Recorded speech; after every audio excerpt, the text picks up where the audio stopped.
Welcome everybody to the Red Light Productions 185 at Phoenix Raceway here on JCTV. I am Josh Capital. I'm joined in the booth by Nick Dwornik. How you doing, Nick? Hey, I'm doing all right, Josh. Yeah, another exciting race night with the Slide Jawb Racing League on Tuesdays. Yeah, last week you and I, we called a great race at Pocono. Big track, tricky triangle is what they call Pocono, and we saw a dominating performance by Dalton Kilroe.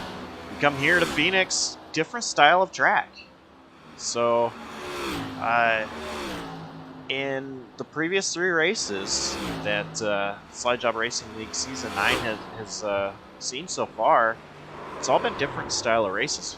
Daytona, Las Vegas, Pocono, and now here at Phoenix. So, of course, you weren't here for Daytona, and we didn't broadcast Las Vegas, but what are you expecting? Kind of the difference between, say a big track like Pocono last week and here at Phoenix this week? I think the main thing we're going to come across is the act of shifting. While not super never prominent at Daytona, it would sneak up a little bit at Pocono, kind of that road course feeling, the intermediate style track. Las Vegas, you're staying at fifth gear, but tonight at Phoenix, I know for sure we're definitely going to be getting down to fourth gear, up to fifth, through 1 and 2, but down to fourth, 3 and 4. So it's going to have that aspect of hopefully you don't snap oversteer the car loose. But it seems like, at least from a practice standpoint, every driver has got a good shot at keeping up with each other, all within a second.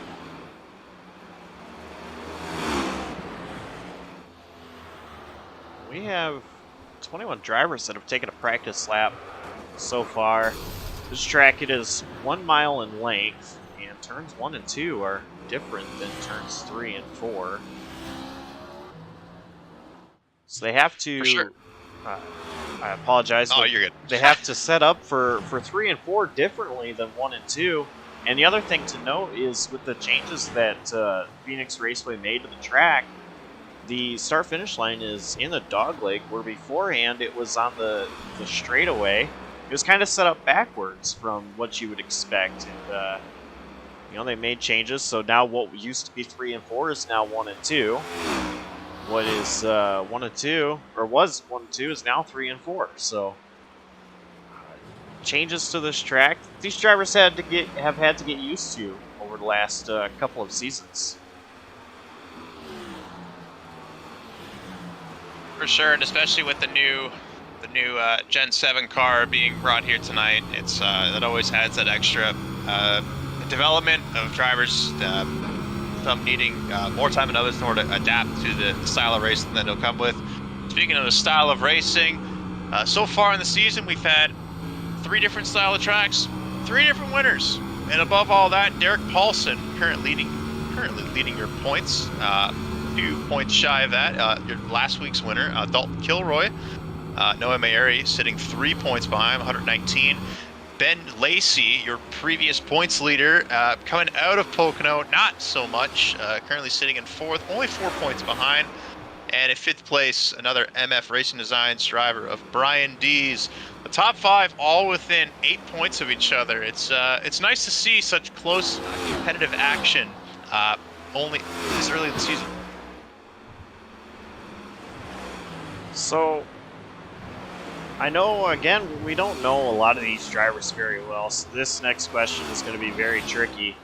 But one thing I like to do here on JCTV is picks to win. And we haven't done them for this league so far, but, I'm just kind of curious. Who do you think gets it done? Looking at practice charts, and obviously things have changed, but who do you think gets it done? That's a great question, Josh.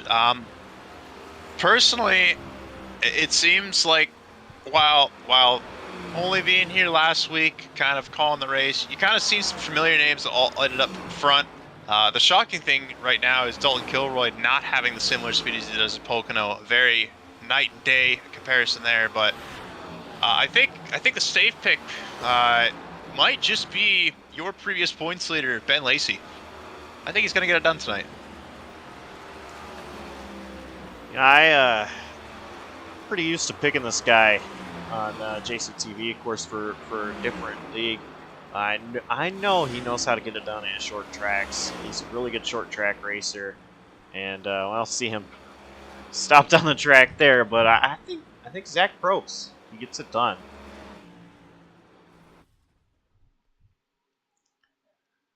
That's gonna conclude. Solid pick. He definitely got that. Definitely has that nice short run speed, and especially at a track like Phoenix, it's either it goes green forever or you just can't seem to get it started. So if it goes one of those rough races, I think Zach's definitely got a great shot. That concludes practice. We're here in qualifying, 5 minutes to do 2 laps. Very easy to do here at Phoenix. Track temp is 80 degrees Fahrenheit right now. Air temp 79, so very, very similar. Sim time is 8:23 p.m. It's very cool track, nighttime, and Zach Probst, first one out on the track as we watch him.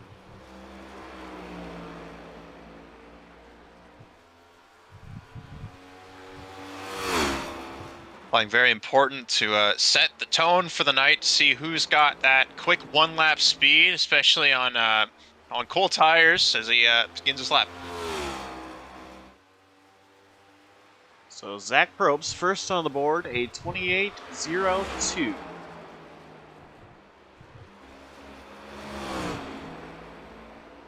Caden Atkins takes over the top spot for the moment. See what Zach Probst is able to do, if he's able to improve here. Another thing noted so far, of the 3 races currently done with Slide Jawb Racing League, we've not had a repeat pole sitter. Austin McGill, of course, being your pole at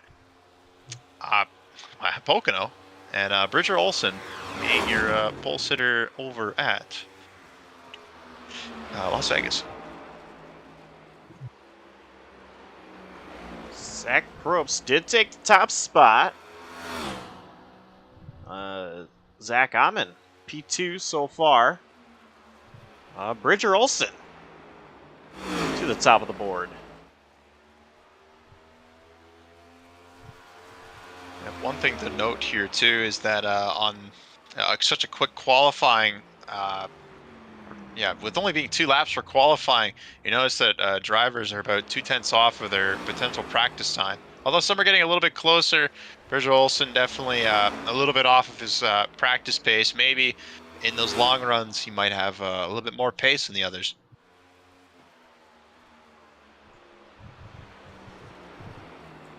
No Mary completing his first lap.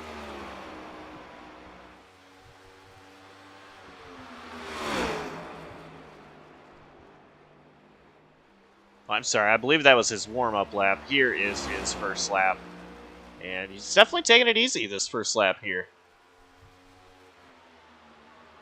I think an important thing at most circuits is you definitely want to have that bunker lap for sure, just so he puts you on the board. With only 21 cars in the field, it's not like anyone's going to be going home, but you definitely want to at least get up somewhere so that at least if your second lap's a bit of a wash, you still get over those who weren't able to put a lap in.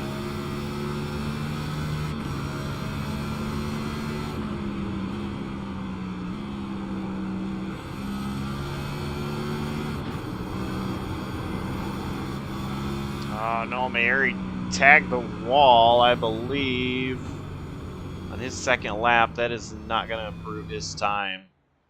Just a little tag of the wall.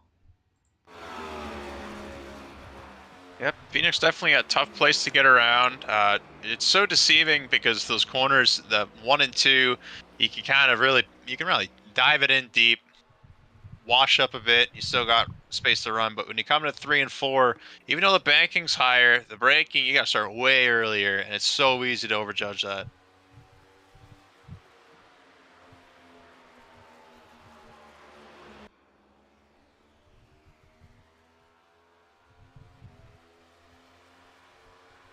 I believe everybody has taken a lap time that...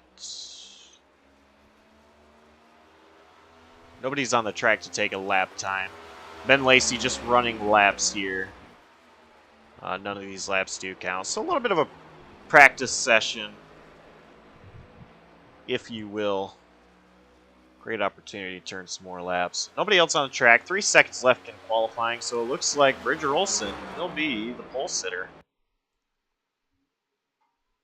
For sure, it'd be the first multi-time pole sitter in the short few races we've done currently with the Slide Jawb Racing League. He'll now have 2 poles to his name. Let's go ahead and go over our starting lineup. Starting on the pole is Bridger Olson. To his outside, Zach Probst. Brian Dees will start third, Ben Lacey in fourth, and Zach Amon in fifth. Picking up the third row and outside, we got the number 2 of Caden Atkins, starting P7, number 11 of Carrick Ball, P8, Derek Paulson, your points leader, starting P9, Zachary Wareham, and of course, last week's winner starting in 10th, 5th row outside, number 41 of Dalton Kilroe. Starting in row number 6, on the inside is going to be Chris Bassinger. To his outside, Noah Mayeri. Michael Thorpe Jr., Blaine Sparling in 14th, and Michael Aminti will start in 15th. Starting in 16th, number 5 of William Martin. 17th, we got the number 38 of Jamie Plord. 18th, number 21 of Austin J. McGill. Keep an eye out for him. It's in P19. We got number 84 of Jacob Locklear. 20th of 20, the number 20 of Robert Lukens. And finally, finishing up in the rear, number 4 of Anthony Marshall, as we get rolling with the pace car.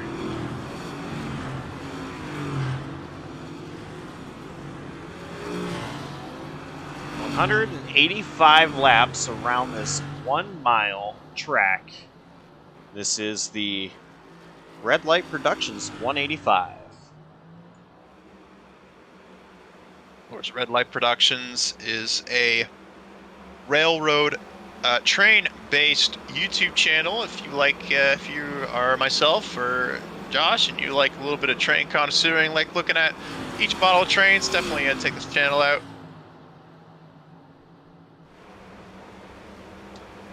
More on them later during the race. Pace car has made its way in. Long way to pace here after that pace car goes in to pit road. But Bridger Olson, he is on the loud pedal. Green flag in the air. We are underway. Of course, learning from last week, having to wait and make sure you maintain pace as the start of the race goes. Make sure no one gets a black flag off the start. It looks like we're going to have a clean run. Zach Probst was hanging on to the outside of Bridger Olson going into turn 1. I think they almost made contact, and Probst had to go wide. Surprisingly here, he's able to maintain second after that challenge from behind. It's Ben Lacey and Zach Amon moving his way up through the field. And Zach Amon definitely making the shortest run to the line there, using the advantage of Zach Probst and I think it was Brian Dees side-by-side there. Oh, a little bit of contact spin there. Zach Probst nearly goes around, saves it, but has to veer out of the way. That was Caden Atkins that I think might have just tapped Probst after the fact, but a caution is out. We got the number 20 of Robert Lukens in the wall.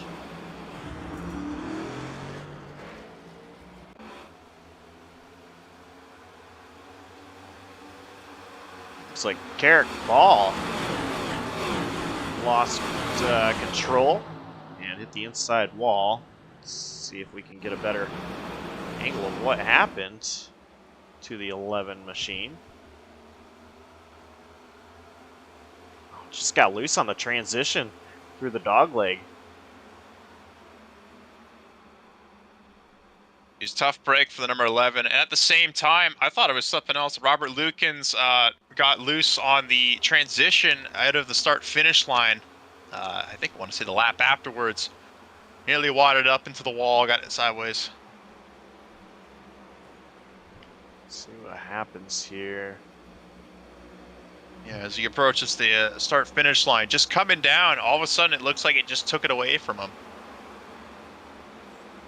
As we slowly get to that in the replay.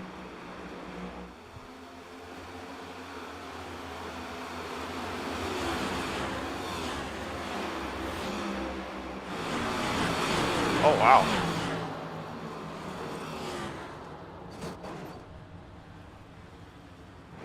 Yeah, he did just lose it on the transition.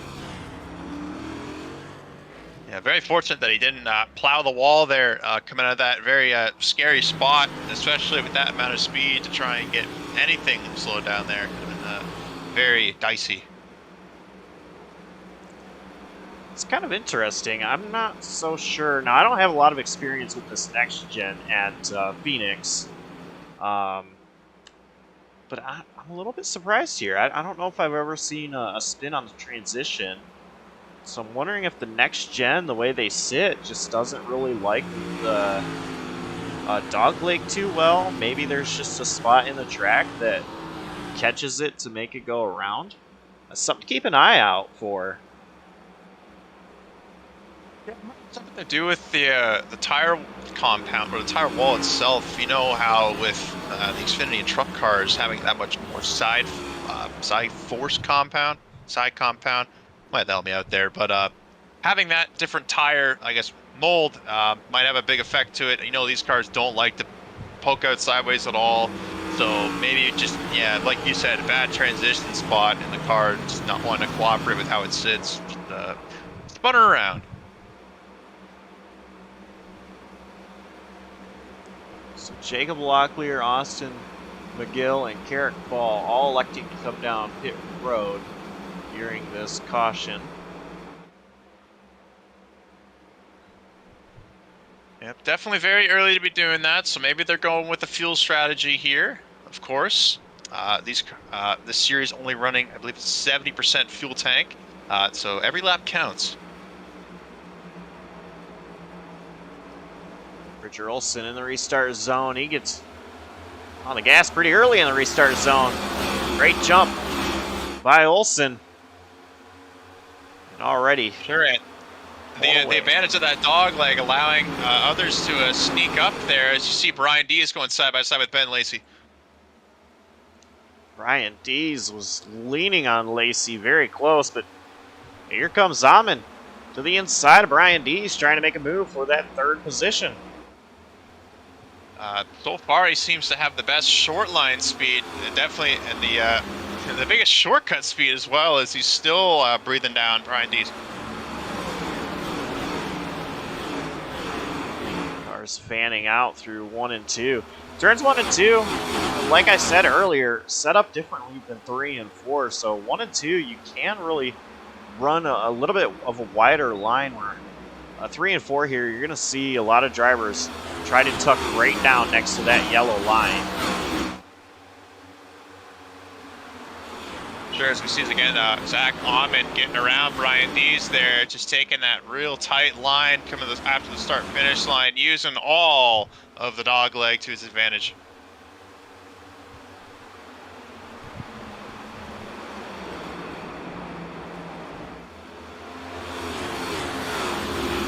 Kings a little bit wider through 3 and 4, trying to get to the outside of Brian Dees.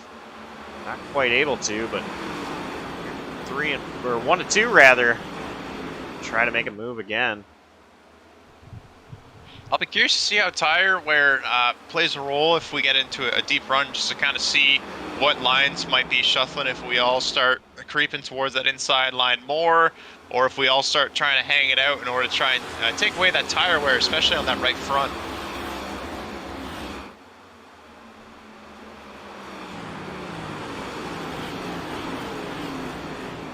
Side-by-side battle between Michael Thorpe and Zach Probst. Probst hanging on the outside. He's able to clear Thorpe. Of course, Probst, your outside pole sitter, has fallen back, currently P6. And once again, under attack from Michael Thorpe. Yeah, it seems that shortcut line seems to be holding up pretty well. Michael Thorpe making moves up there. Zach Probst definitely, he got a little shook once, and he's just been a little bit razzle-dazzle trying to get back into momentum. I'm sure a few more laps go by and he'll get into his groove, and he might be able to start picking back off.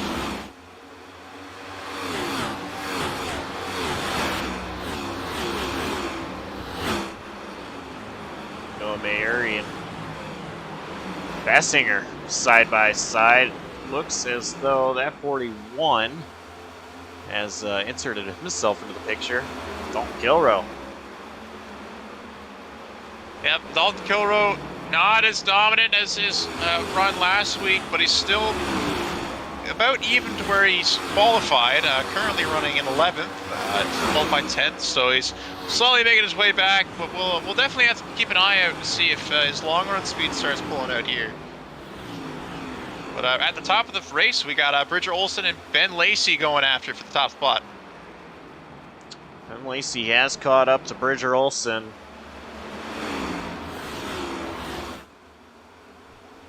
Lacey not electing to cut through the dog leg. And staying right there, tucked up to Bridger Olson. One thing to note, very recently, I believe it was last week, as Ben Lacey actually to the inside of Bridger Olson. Olson has to run wide through 3 and 4. Ben Lacey will take over the race lead. And we have a new leader. First time tonight. But what I was going to say, Nick, is last week iRacing had an update. One of the updates was to these cars where there was progressive damage, or the damage was could get worse over time in the race. I think is easy way to put it, and I know a lot of people always talk about the transition down the dog leg. Do you want to do it? Do you not? Some people say that the bottom, or when it hits the dog leg, it kind of messes up the bottom of the cars. I'm wondering if that actually could be something that we might see tonight with this new update to the cars and trying to transition down there. Right now, you see a lot of drivers not electing to go down there as they're staying up on the track. It looks like Brian Dees may have went down just a lane or two, but that's definitely something to keep an eye on. For sure, and I think especially with trying to get these cars up to speed, it's really easy to take the shortest line because of how much extra effort needs to go in as Zach Probst tries to make a move on Michael Thorpe Jr. It definitely requires a bigger ask out of the drivers who want to keep diving down there low, especially if this progressive damage is affecting the underbody of the car. It's not going to be something that you're going to want to be doing lap in and lap out. But I'm sure that most of these drivers will definitely take their risks on the opening laps if they can sneak a couple positions.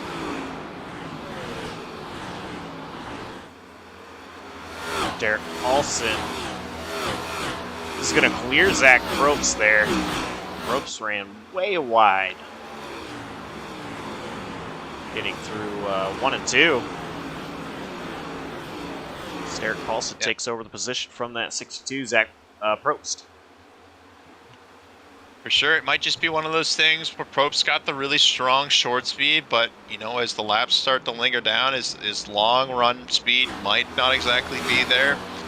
Probst having an okay start to the season, right? Actually, a bit debatable on its start of the season. Currently top 10 in points with only one top 10 so far. Of course, that coming at Las Vegas. So a track that he was strong at. I feel that Pocono might play into his cards depending on how the field wants to act. but he might be in for a world of hurt as well. We'll see. We'll keep up eyes on him. Dalton Kilroe making a move underneath. That's the 77 of Zachary Wareham. I believe Wareham might have caught the wall just a little bit, which helped Kilroe complete that pass. Christopher Bassinger is also going to get side by side with him as Zachary is again at the wall. We're going 3 wide for a second. Jamie Plord sticking his nose in there. Also going to be a 3-for-1 opportunity as Kilroe, Bassinger, and Plord all able to get underneath Zachary Wareham in 1 lap.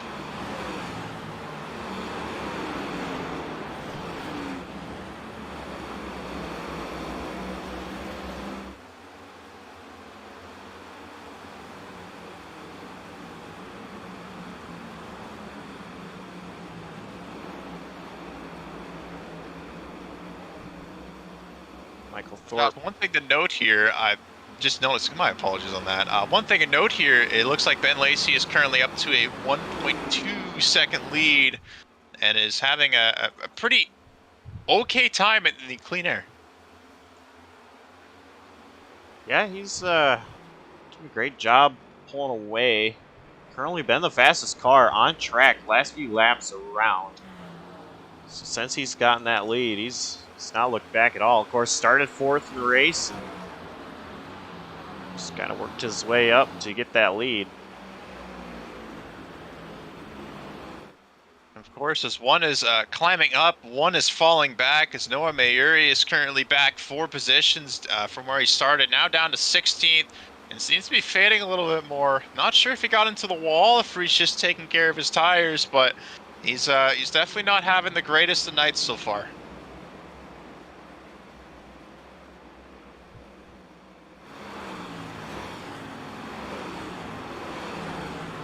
Brooks doesn't look like he has any damage on the right side. Could very well be taking care of his tires, or maybe just a setup, the handling of the setup for his 8 machine. Just kind of looking for a pit stop to take care of some adjustments to help him out. Battle just in front. Robert Lukens and Zachary Wareham side by side. Lukens cutting the dog leg. Wareham all the way up the track.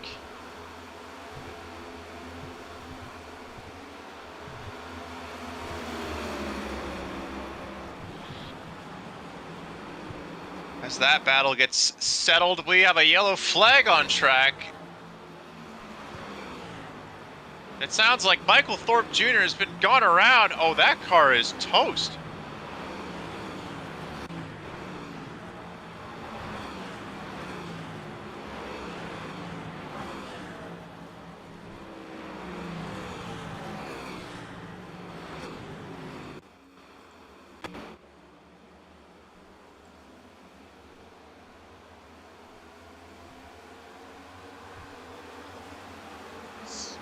Get the replay here.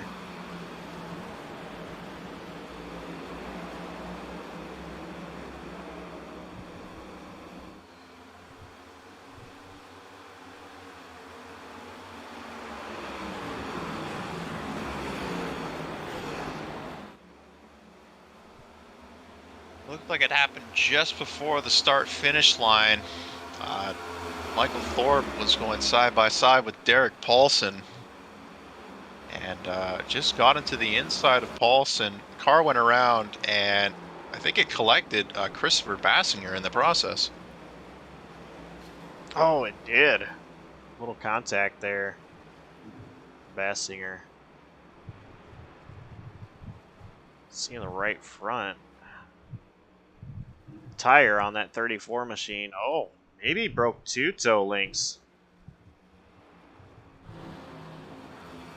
Surprised he's able to drive it in as clean as he can as we're starting our first set of pit stops. Bridger Olson led them in. I think Zach Amon is gonna, Amon on the race-off pit road. Amon, Olson, Atkins, Dees, and Paulson top 5. Dalton Kilroe, P7.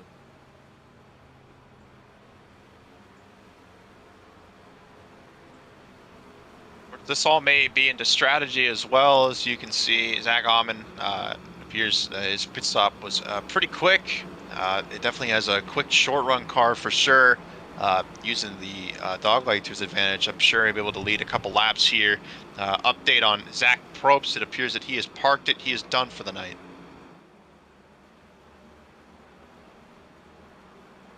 Unfortunate for the 62 machine, Zach Probst.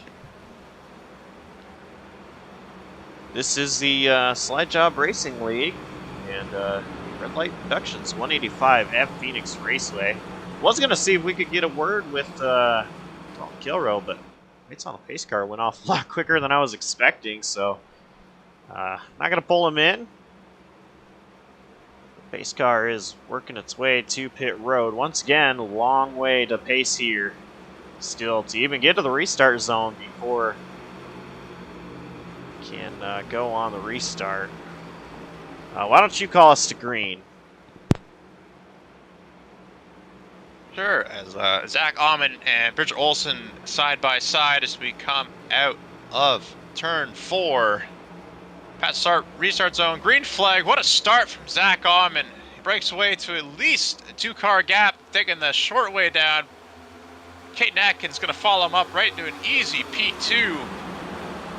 Performance at its peak. Caden Atkins did a really great job getting to second on that restart, using the apron down there. Kind of surprised he was able to hold it in front of Bridger Olson.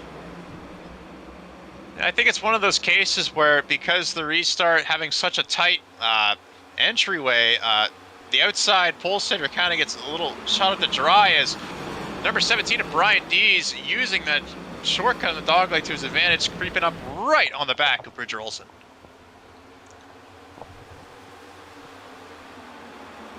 Brian Dees may have missed his braking zone just a little bit there, having to slam on the brakes not to hit Olson. Did a great job not locking his tires. Ben Lacey, great job at being aware of what was going on, because it almost looked like there was a chain reaction there.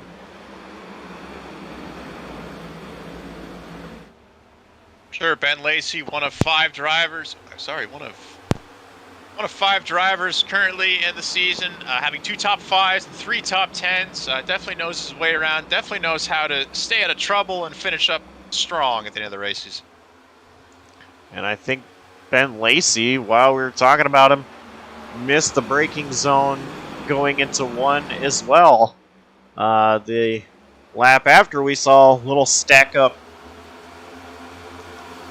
Ben Lacey had to run wide. Derek Paulson to his inside. This time, much better entry into turn 1. Sure, having a better time keeping it together. It looks like everyone's starting to single out. I don't see anyone doubling right now, so it looks like we're all starting to ride. And it we might be sneaking in for a little bit of a long run. As Zach Ahman still holding off Caden Atkins, Bridger Olson still running 3rd, Brian Dees 4th, Ben Lacey in 5th, Derek Paulson 6th in the 6th spot. At 41, Dalton Kilroe, of course, started P10, up 3 positions from where he started in the race. Not looking like his car was handling the way it was at the start of this race, still early on. It's maybe a positive gain overall in the handling of that 41 machine for Dalton Kilroe.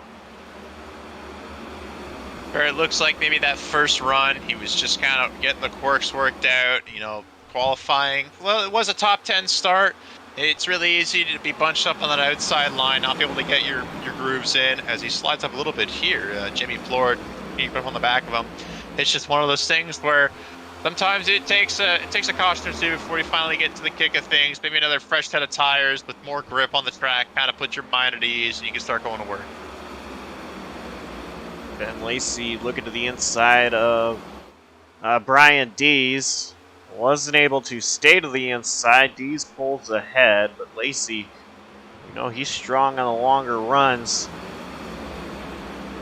Didn't get the restart position he wanted after that pit stop happened rather. Trying to work his way back to the front. Once again, underneath Brian Dees. Trying to get 4th place away. Yep, first time we've seen Ben Lacey starting to sneak in that shortcut, use it to his advantage, sneak it up into that 4th place spot. Trying to challenge the 2 leaders up front, Zach Ahm and Cade Atkins, currently 1-2 in the race. Putting peak performance in much need points territory to start chasing down on MF Racing Designs for the team championship.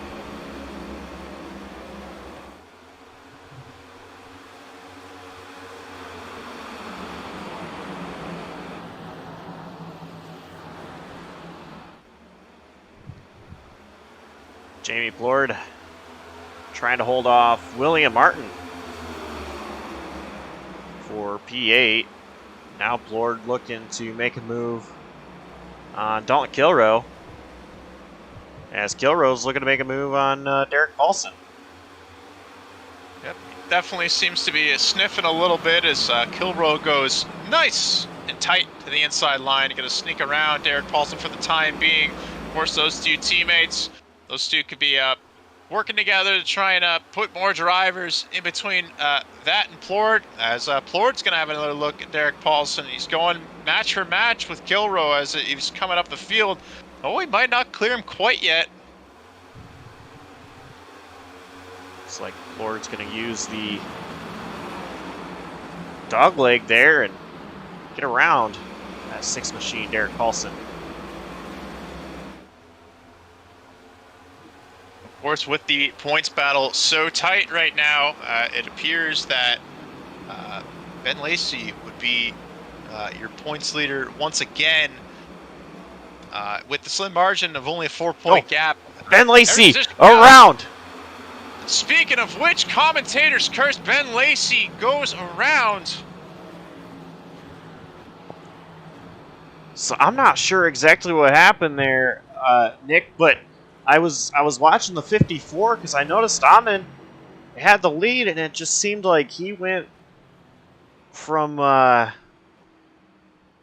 lost it up the track, and then Ben Lacey, the transition on the dog leg, got super loose and got sideways, lost control of his car. Great news for Lacey. Didn't hit the wall, didn't get hit or hit another car. No damage on that 7 machine.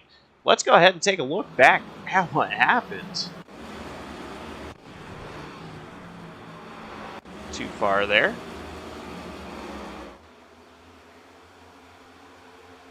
Again, it looks like it's one of those instances where it's just awkward transitions. It didn't help that, you're right, 54 of Zach Ahmed looks like he went a little too deep into 3.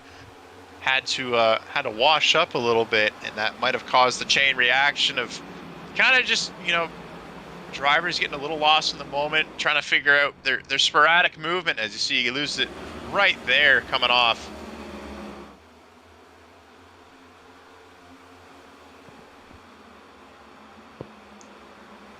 Got a little issues with production today. I'm not sure what is going on, but doesn't seem like it's wanting to cooperate too well, so I do apologize why it's not seeming like we're having the reason for the cautions right away.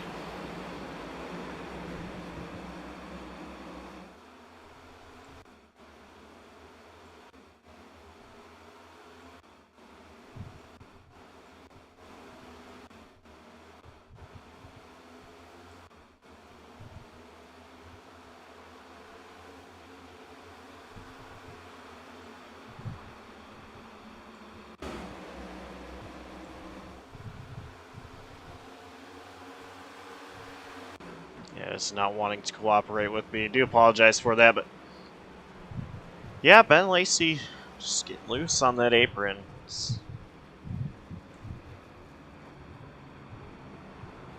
Definitely a tough break there as we're cycling around. It looks like we don't have any takers for the pit lane, not even for fuel. So it looks like we're all going to be staying on the same strategy for the time being. And as we look back to the leader, Caden Atkins going to be holding that top spot out of all of that calamity that happened just before that.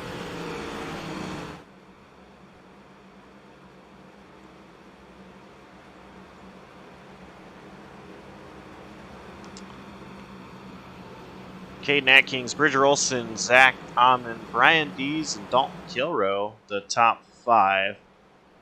Should be 2 to green here. They should be taking the 1 to green at the line.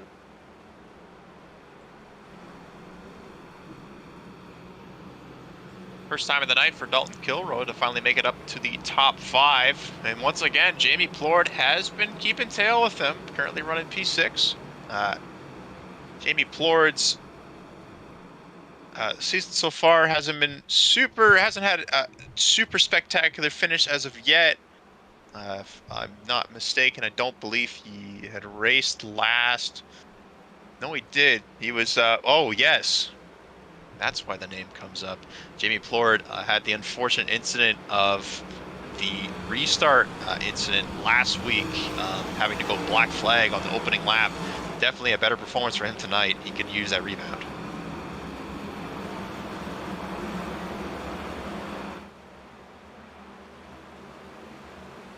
Back up to Caden Atkins, who will lead us to the green flag.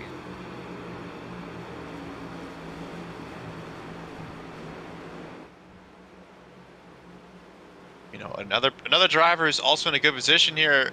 Keep an eye out for number 54, Zach Amon, on this restart. He might even sneak by Caden if he gets the right jump.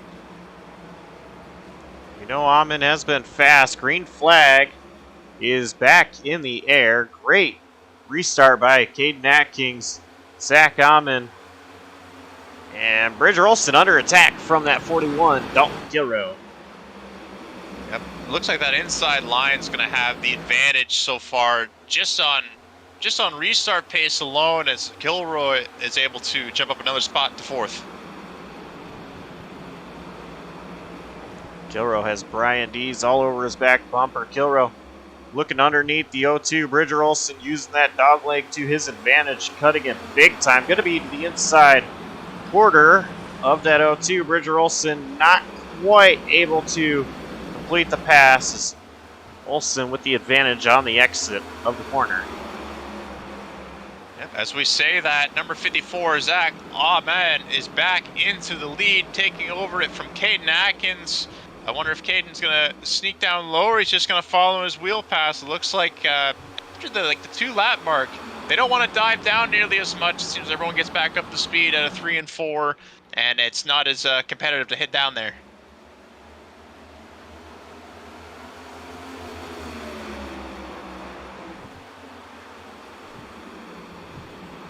Zach Amon not able to pull away Caden Atkins. He is a little bit, by about a couple of car lengths.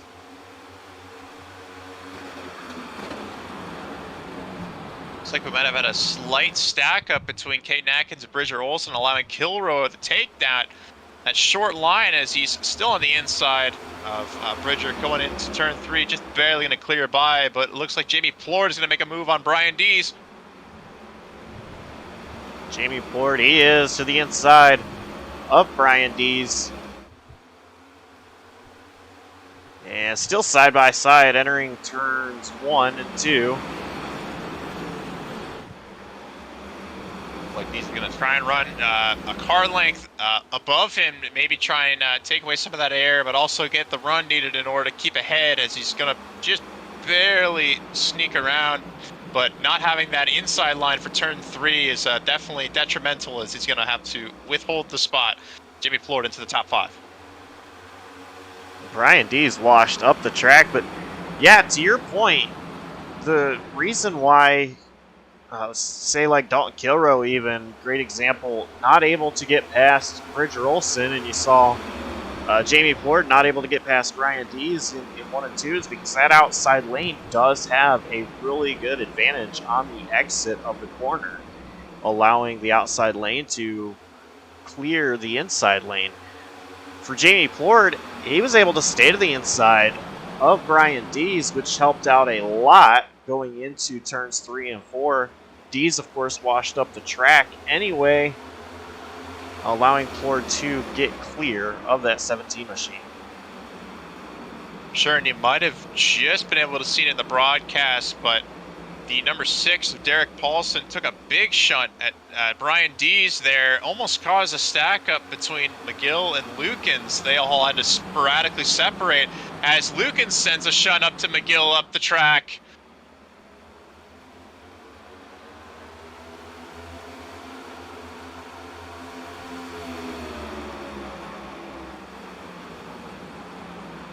Lukens maybe missing the brake zone. That's going to stack up that outside line, allow Ben Lacey to take 2 for 1.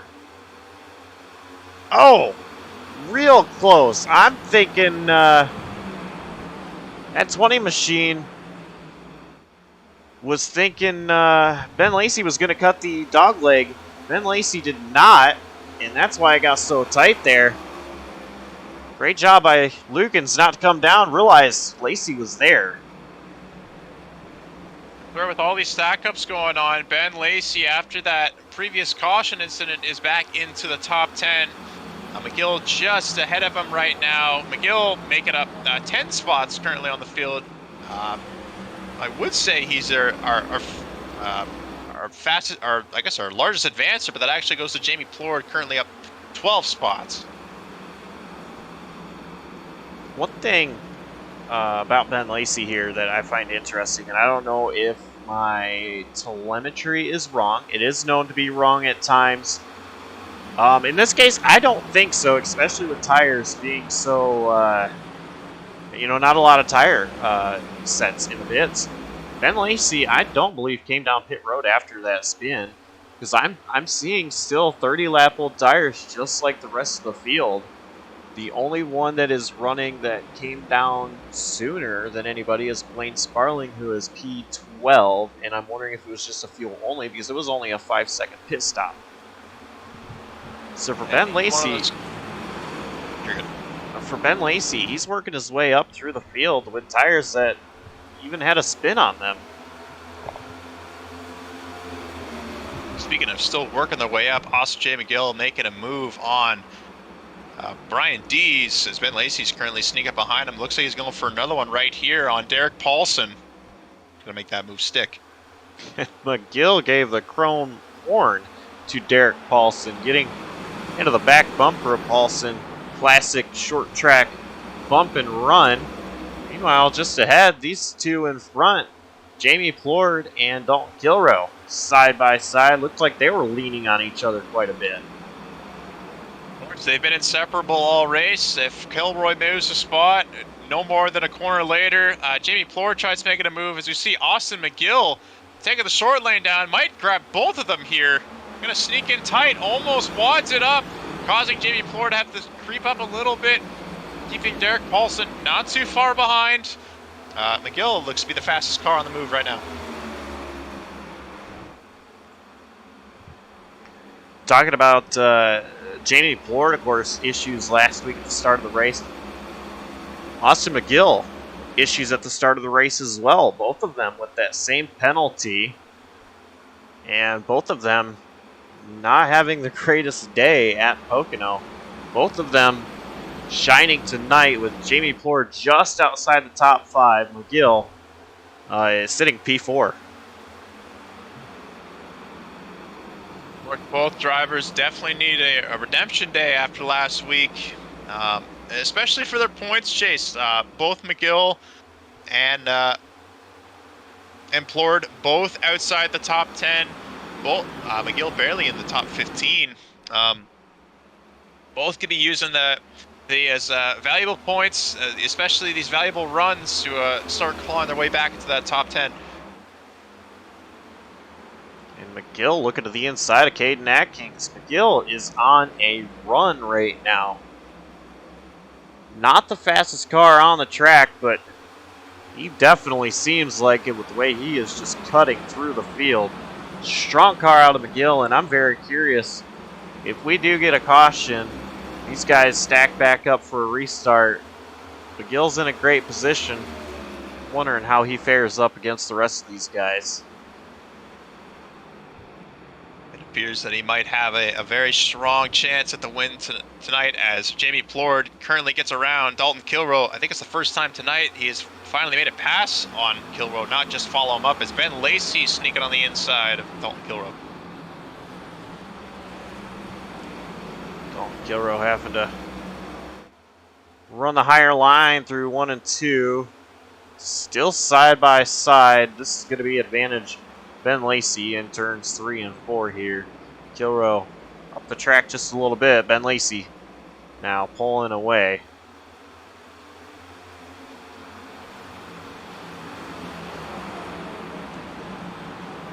Plord sneaking around the number 2 of Caden Atkins, sneaking to that 4th place spot. Looks like Plord's definitely starting to make a little bit more of a charge as Kilroe's starting to fall back a little bit.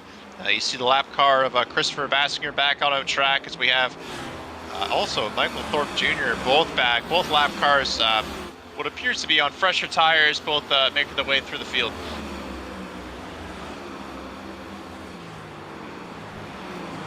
Ben Lacey able to get around Caden Atkins now. Ben Lacey back in the top 5. This is incredible. Out of, in the wall just a little bit. Now Caden Atkins looking to the inside. Ben Lacey. Yep, going to be running side by side, coming out of 4 to the start-finish line. Will Caden dive down deep as we have 2 lap cars sneaking right behind him, both on fresher tires. They might have a little bit of interference in here. It looks like Ben Lacey's going to take advantage as Caden has to lift. I think that's twice, Nick. We have talked about Ben Lacey while we mentioned his name. He, when you mentioned it, he spun. I mentioned his name, and he got into the wall just a little bit. I think Ben Lacey's wanting us to quit talking about him. You know, but even so, he still perseveres, still sneaking his way back to top 5. That's why he was a former points leader. That's why he's only a few points out of that lead pack.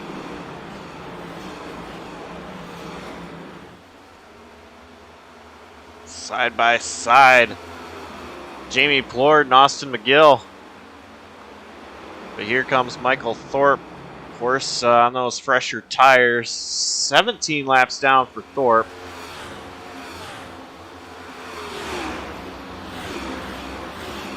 It's definitely one of those days that you want to forget. Michael Thorpe Jr., of course, and Christopher Basker being caught up in incidents in back-to-back races. Now just trying to get the points that they could salvage. Maybe if there's another big incident, they might be able to take advantage of it. But for now, it's just kind of cutting through and doing your dues.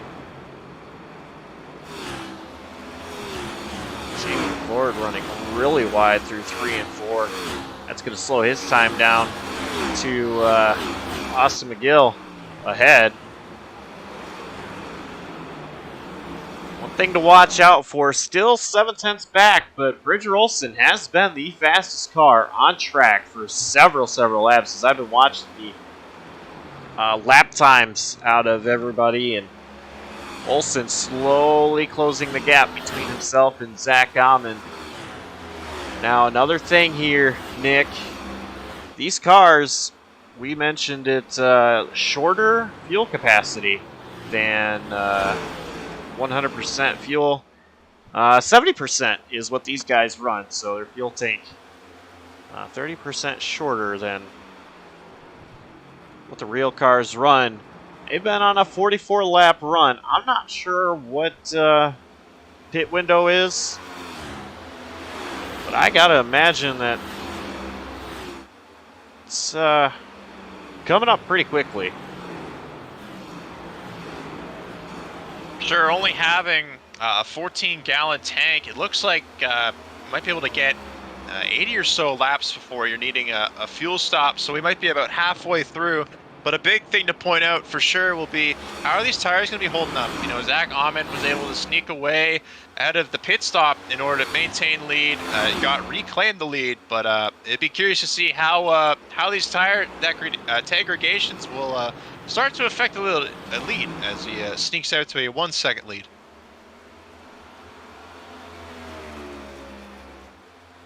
Bridger Olson under attack from Michael Thorpe Jr.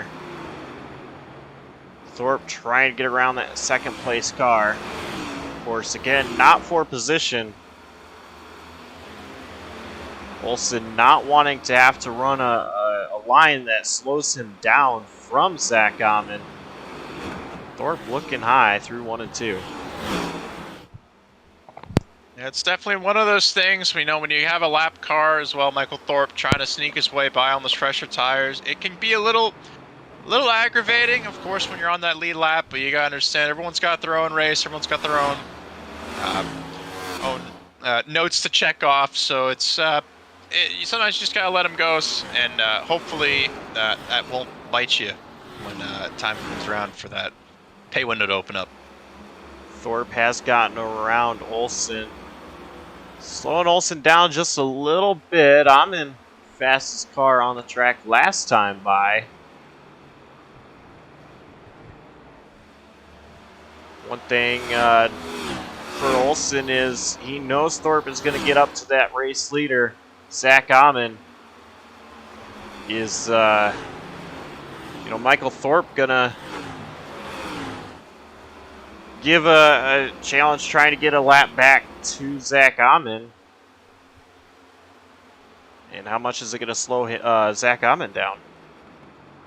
I think it's going to be one of those cases where if it can happen at a convenient time, Zach's smart enough, he'll probably just let him go rather than race it off. It seems that he's kind of controlling the field and pace. Bridger Olsen, is currently his biggest threat, as every other driver seems to be about 3 seconds or more back. Now, a driver that's having another strong race tonight, of course, is William Martin of the number 5 car.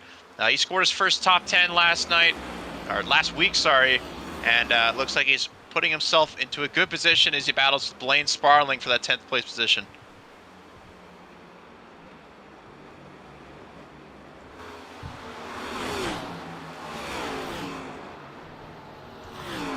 Fastest lap has shuffled back and forth between Amon and Olsen here last few laps, so I'm wondering now if the tires got kind of equaled out for Olsen and Amon, and now it's advantage back to Amon over Bridger Olsen. For sure, with these, with fuel being against you at this point compared to the tires, it's definitely one of those things. If you're able to take care of it more, you're going to have a better time as you start to slowly extend that lead out. Another driver I've noticed who was up in the top 5 momentarily, but is starting to fade a little bit, is Dalton Kilroe. He's currently sitting in 8th position. Looks like tires are not doing so well to him. And it's a matter of tires coming into effect, and also setup. Obviously, we don't know what the handling of Kilroe's setup is like, or how hard he's pushed the tires. So my first couple of thoughts are either A, he's got a short run setup, or B, he may have worked the tires a little bit too hard and kind of wore them out a little bit faster than what you want. The good news is, you can make changes on pit road to the handling of your car or the tire pressures to really help out. And if it is a matter of the tires pushing them too hard, you kind of learn, okay, well, I was going pretty hard on these tires. Maybe I need to back it down a little bit. So Kilroe, he's definitely got options that he could do to try to help that 41 machine and maybe sneak back up into the top 5 before this thing is over. For sure, as we see another pass occurring here, it looks like Caden Atkins is starting to let Robert Lukens go by. Dalton Kilroe currently in his crosshairs. Not much longer ago, we had our first green flag pit stopper. William Martin went down for 4 tires. Looks like Derek Paulson come down pit road right now. So 56 lap run for Paulson. That's maybe going to force the hand of the rest of these guys to come in and pit. Amon, of course, he's pulled out to a 2-second lead over Bridger Olsen.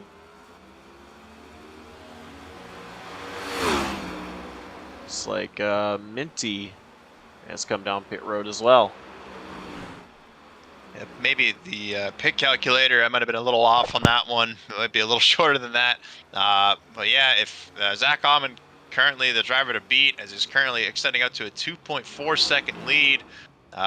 If I was in his shoes, I definitely want to be trying to extend the fuel marker as long as you can. Try and stay on these tires as long as you can, because you know as soon as you put freshies on, it's going to be kind of back to square one. You're going to have a lot of drivers trying to push really hard, especially in those first couple laps back up to speed. You're going to have a lot of shortcutters coming down, so I'd be curious to see on who's able to utilize the most out of these pit stops. And after this pit sequence is done, these guys will have to pit at least one more time, as there's 98 laps to go in the race. Dalton Kilroe is down pit road.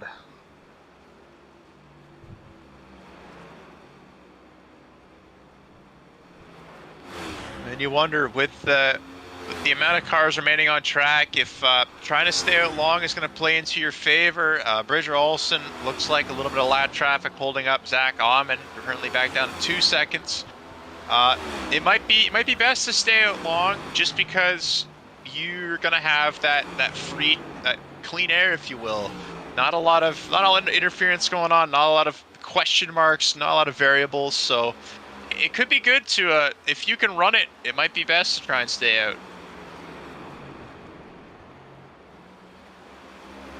Michael Thorpe did make his way around Zach Amon, and since that happened, Thorpe hasn't been able to pull away from Amon. Dirty air could be the factor here that is slowing Amon down to allow Olsen to reel back in Amon. Zaman is still dealing with Thorpe, almost looking like he was going to pass Michael Thorpe through 1 and 2, and then down the backstretch. It's definitely one of those instances where it can be irritating as the leader when you have lap cars that are just quick enough on the fresher tires, but as soon as that goes away, or if just for some other circumstance they start to back it down, it can be irritating to how you want to drive the track. You know, you're kind of used to that clean air, kind of used to picking your marks, and now you got another driver in front of you that is not necessarily your main competition for the night. So that can be on the mind a lot, especially when you want to try and just, run your own race. So to have a little bit of unpredictableness can be detrimental, as we still stay out green. We still got a few more coming down pit road. It's going to be Jamie Plord, Noah Mayuri, and Jacob Locklear all down pit road right now at lap 92.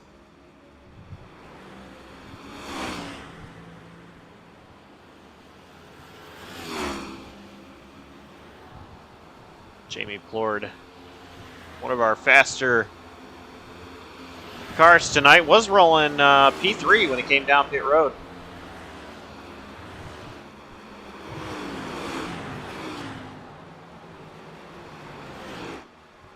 And I think with such an open dog leg, it can be very, very difficult to try and time your pit road pace speed as you are trying to accelerate back up into 2 before you slow it back down to the entry way, as we see Bridger Olsen nearly speeding.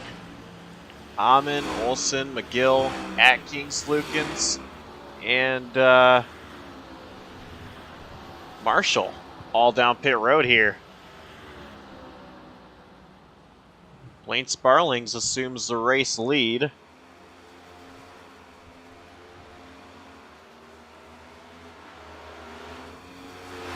And Zach Amon off and away out of pit road. Blaine Sparling's taking his few laps up front, running the longest on the pit cycle. It's going to be his first laps led of the season. Good night for him so far.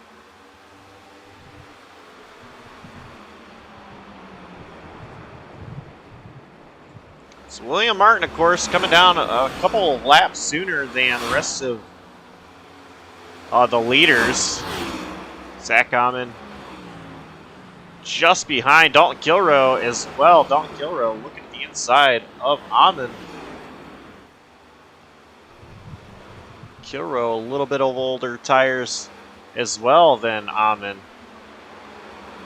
So you see that undercut really paying dividends for William Martin. A little bit surprised to see that 41 machine battling so hard with Amon, but Amon now clear and shot right up to William Martin to look underneath that 5 machine. Sure, and again, it could be one of those cases where Dalton Kilroe might just had that run that he needed. You know, he's finally back on fresher tires. Looks like it was a pretty quick stop in comparison to be back competing with Zach Amon so early, especially in the run. It looked, you know, not too long ago was pretty big on distance. So it's an opportunity that Dalton needs to try to attack with, knowing that Amon's one of the at least top 2 to beat tonight. Battle for the lead. Brian Dees came down pit road 7 laps before Zach Amon did. You're seeing right here what 7 laps looks like the difference in tires. Zach Amon looking underneath Brian Dees to take back over the race lead. The number 54 machine. Zach Amon easily going to slide up in front of Brian Dees. New leader, Zach Amon, once again here at Phoenix Raceway in the Red Light Productions 185.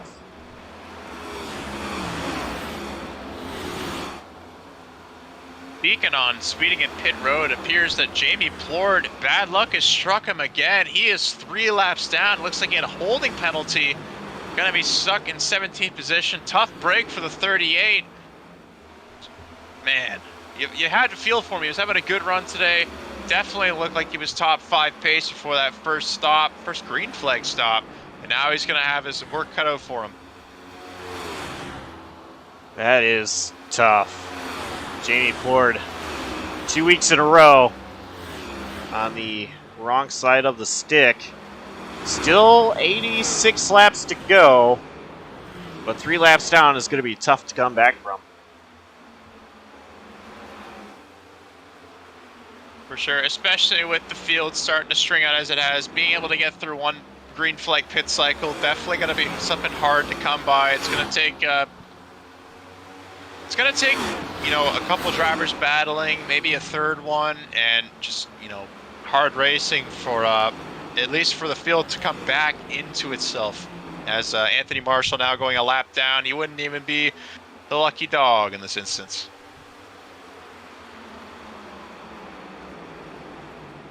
You know, it does look like Jamie Plord is rolling right behind the top 3. Plord has an opportunity to get one of his laps back, go from 3 to 2 laps down, which will help.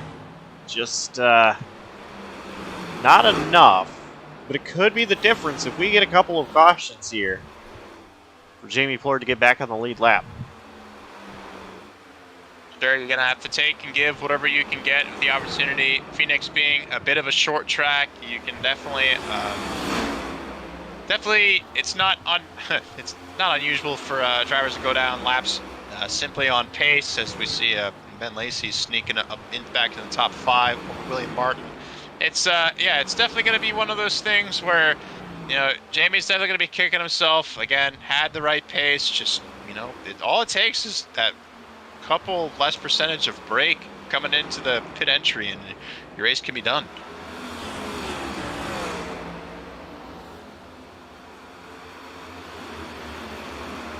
We are through 103 laps, coming to 82 laps to go in this race, and Jamie Plord coming back down pit road.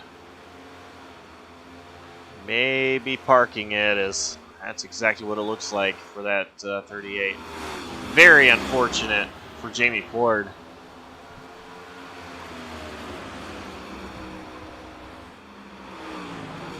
We are going to turn it up.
This is the Slide Jawb Racing League Red Light Productions 185 at Phoenix Raceway.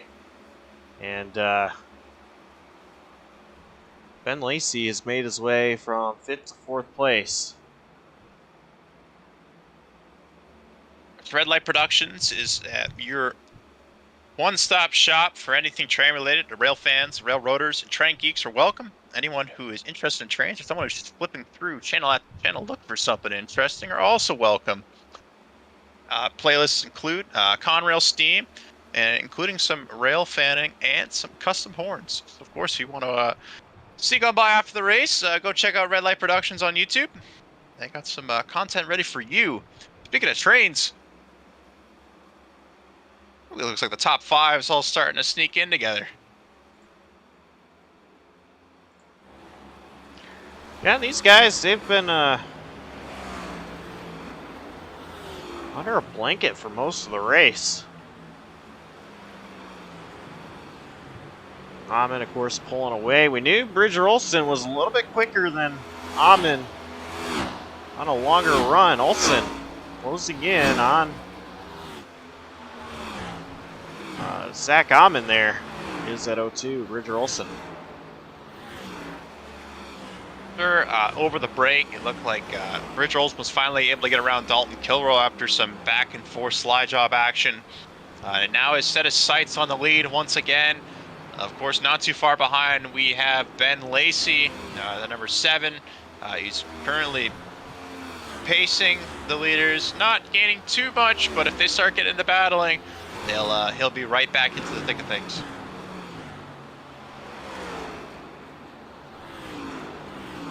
Ben Lacey doing a great job after that big spin, which brought us out under the latest caution that we had several laps ago. Ben Lacey, of course, staying out on those tires that he had spun on, working his way through the field. That pit sequence came, and since he was been on the same cycle of tires with no spin on them, doing a great job around 3rd place and trying to close in on Olsen and Amon. Again, Ben being one of 5 drivers currently with 2 top 5 finishes. He's in the class of the field in regards of the front runners in points. Dalton Kilroe, while only 2 more points ahead of him, I believe if the race was to finish right now, Ben Lacey would overtake the points lead, as your points leader, Derek Paulson, currently running just inside the top 10.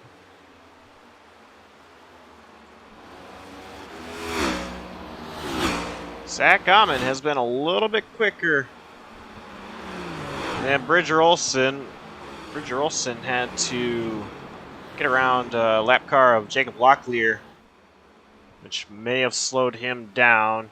Just over 1 second ahead of Bridger Olsen is that number 54 machine. I'm very curious over the next 68 laps. Olsen's able to reel in that 54 machine. Amon, he's been the class of the field tonight, though.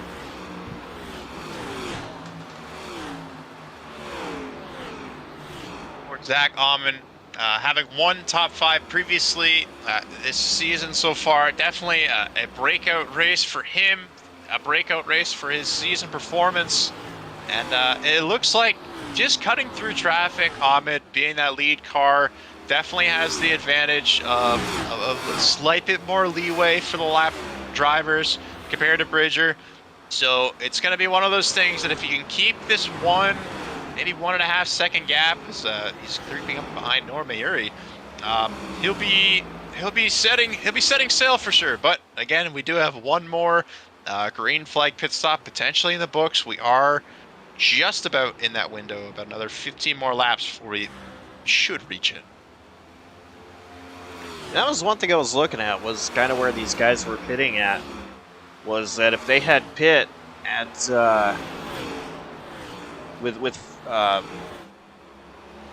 100 to go, that would put them at about 50 to go when they come to pit road again, and that would kind of even out the runs on their set of tires from where they restarted at last time. Sure, it's definitely going to be one of those instances where some might try to cut short and just run the fuel dry, hoping that everything stays green, and maybe try to make it on fuel mileage. Others might go for broke and stay out as long as they can this stop, so that when they finally go in for their last little bit of fuel, they can underfuel it and just hammer down on those tires. Very interested to see the strategy that is called. Zach Amon pulling away from Bridger Olson.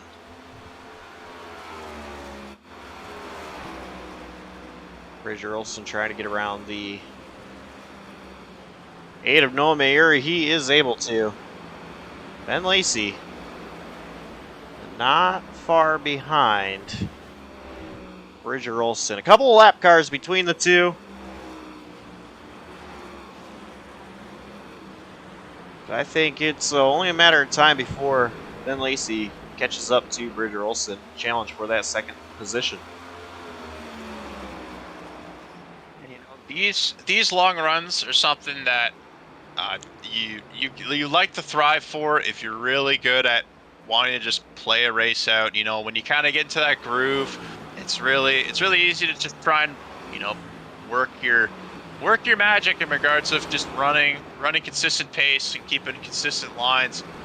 I just want to bring the focus back. It looks like Austin J. McGill and Dalton Kilroe have been banging bumpers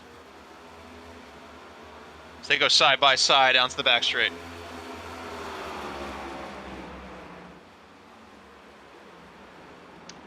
And they are still side by side leaning on each other. Austin McGill inside Dalton Kilroe, cutting that dog leg big time, and now got to slide up in front of Kilroe. See if Kilroe is able to try a crossover. Maybe not, a little loose there, just barely touching the apron. He is at 41, Dalton Kilroe. Sure, and I think we're getting an answer to your question tonight. It looks like from a spectator standpoint, the progressive damage model maybe not as effective on the splitters underneath, as we still see McGill being able to go down there so deep and so fast, and just, you know, keep the hammer down. Doesn't look like it's affecting his performance too much. Maybe he's just roasting those rears a little bit more, trying to keep up with Kilroe and the rest up front, as they are currently it appears to be 6 seconds back from the main three up front, the main attraction, if you will, as they still are giving their all to try and hold on to those final 2 spots in the top 5.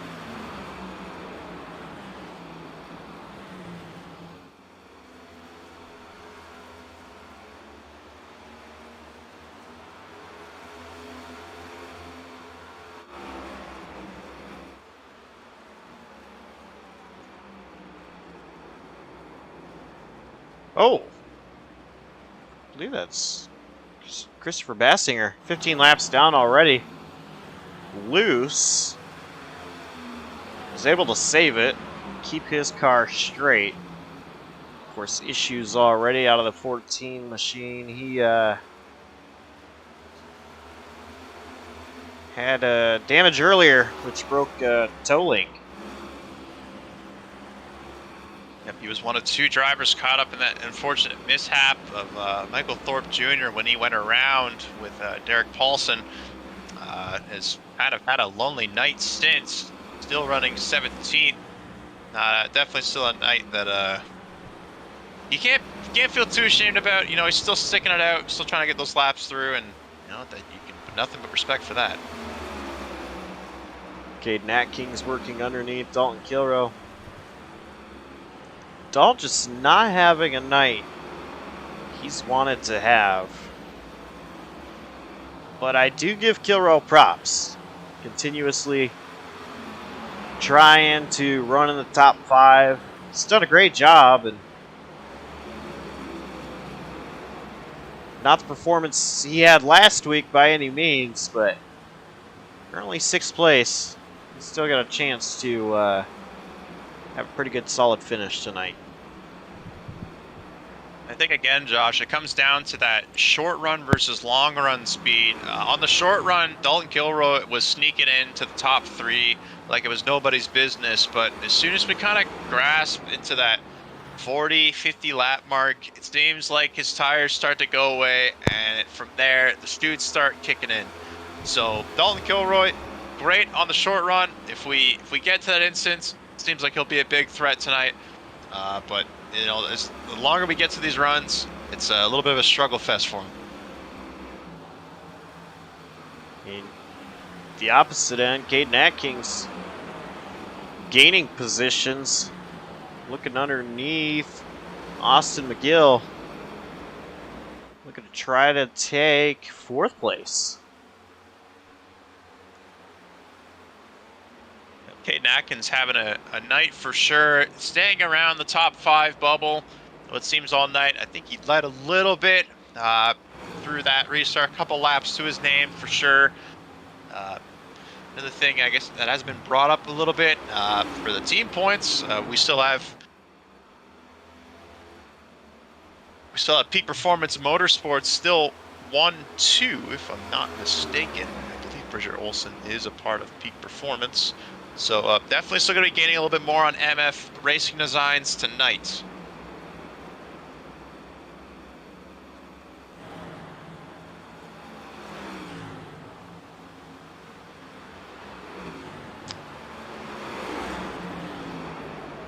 Caden Atkins going to get around Austin McGill. McGill just kind of pulled to the side and allowed Atkins to take it. Didn't want to battle too hard there anymore. So Atkins up 2 P4. 8 seconds behind Ben Lacey, so a long way to go if Caden Atkins wants to gain any more positions.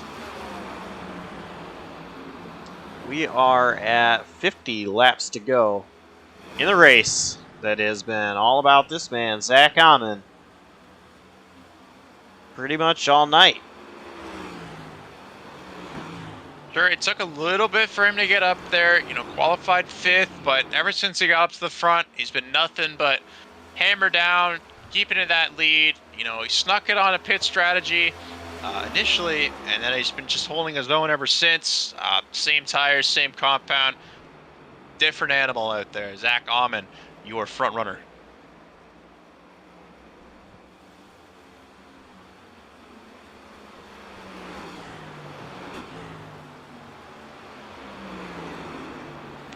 So we were talking about 15 laps ago, Nick, that you know, if they did come down roughly about 15 laps, this would be about the time that it would happen. They could definitely make it from here, but maybe running it out a few more laps in case there's some late yellows. Have that tank full in case, you know, we have some green-white checkers. For sure, definitely now you'd be more than safe to make it. You'd at least be able to get through a few green-white checkers, as again, William Martin going to be the first of the green flag stoppers. So it looks like it's about that time again, Josh. William Martin, of course, gaining a lot of positions on that first green flag pit stop we saw a little over 40 laps ago. Maybe slid through his box just a tad. But William Martin, 4 tires and fuel here for that 5 car. See where he cycles through once this is through.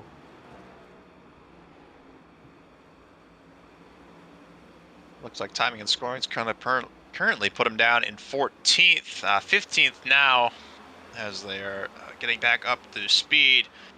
Not sure if Derek Paulson might have been one of the first out on pit road. He's also 2 laps down now.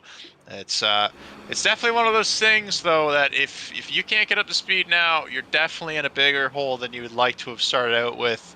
Especially we got more of these lap cars coming around. Derek Paulson did come down pit road 7 laps ago. So that 6 car, Derek Paulson, he is good. And currently scored 1 lap down now. As he was just able to get around race leader Zach Amon to get one of those laps back.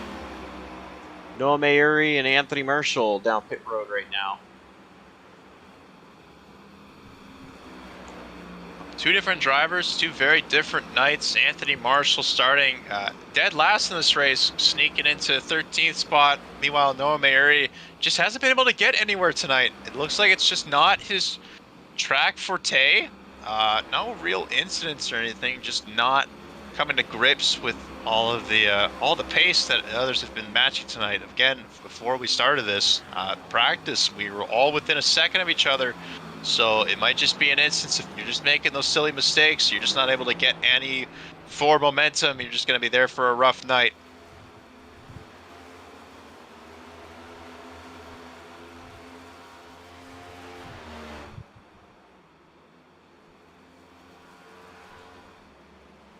Zach Amon coming down pit road.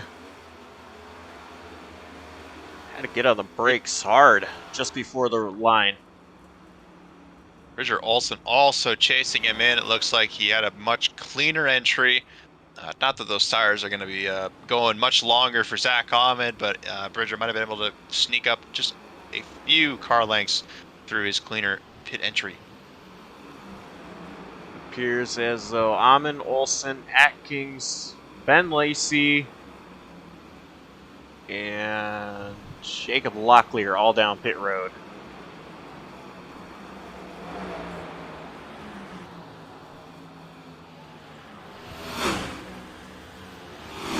It's definitely a scary time when you have all these mixed match tires, when you're going through a pit cycle to determine kind of where you sit with pace-wise, where you need to place yourself if you're a lead car compared to a lap car or a car that's gone a lap down because of pit strategy. Where exactly you want to be located. It can be a situation where if you're not looking right, what you might think of only 1 car in your mirror might be 4.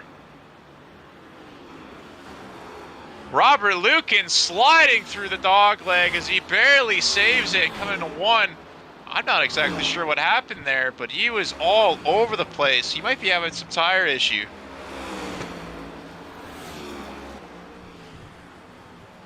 Lukin still on older tires. His car is shaking. Is he out of fuel? Not exactly sure what happened there, but last lap, peering over, he went through the dog leg. The whole thing started fishtailing on him like he was going to put it directly into the wall into turn 1. Lukin's not out of fuel. Yeah, I'm not sure what happened there.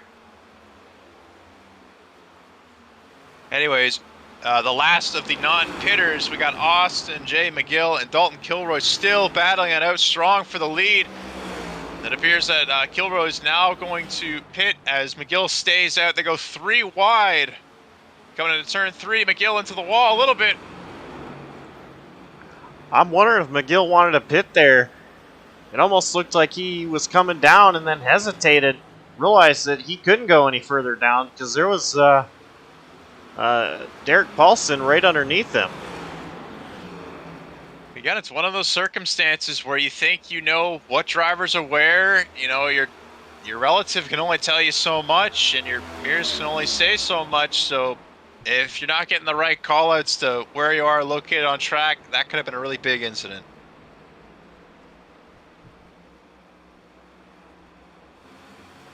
McGill still not down pit road. Zach Amon, Bridger Olsen, Ben Lacey, 2nd, 3rd, and 4th. Of course, Amon will be the leader once McGill does decide to come down, as it appears. No, caution is out!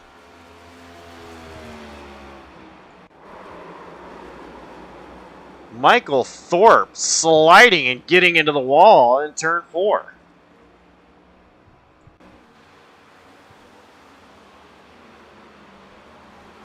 Little bit of help there from the 55, Michael Aminti.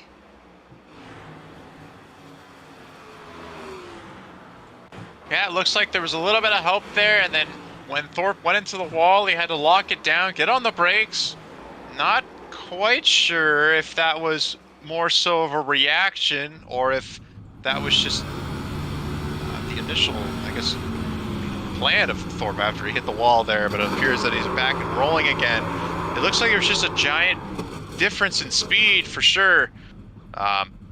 Not exactly what you're hoping for as we were just about done the pit cycle. What this means, though, is that Austin J. McGill is going to have essentially a little bit of a freebie right here. Staying out late, going to be able to take those positions, and a lot of drivers caught a lap down. This is perfect for McGill.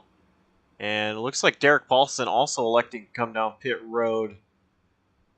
Paulson, of course, did pit already, but was on older tires as he started off the pit cycle.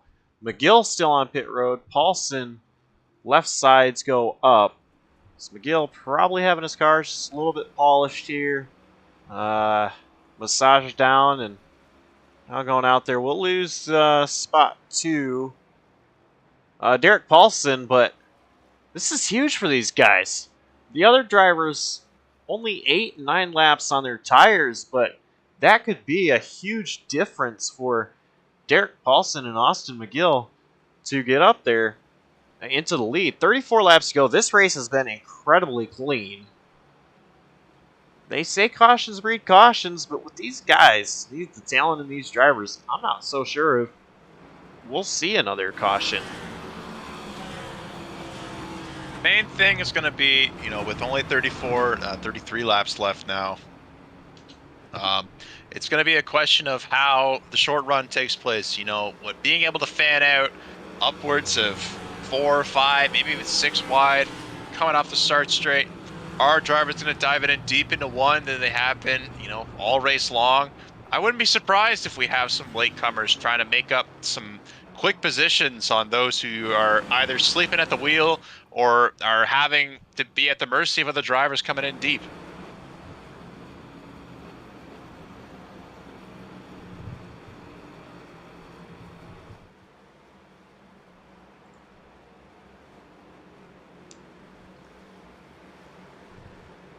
I'm showing here Paulson and McGill are scored 5th and 6th.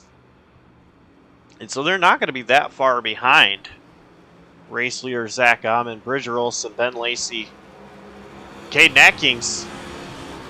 Lights on the pace car are off. We're going 1 to green here. So a lot of drivers taking the wave around. This is huge. I'm very excited to see how this is going to play out. We're going to go green. 31 laps to go, Nick. For sure, but similar faces up front all night. Zach Amon, Bridger Olson, Ben Lacey, and Caden Atkins haven't really left the top 6, it seems, all night if I'm calling them out as pace car goes in. Derek Paulson and, of course, Austin J. McGill being the big gainers there, catching the caution that they needed in order to take advantage of staying out late, coming in early.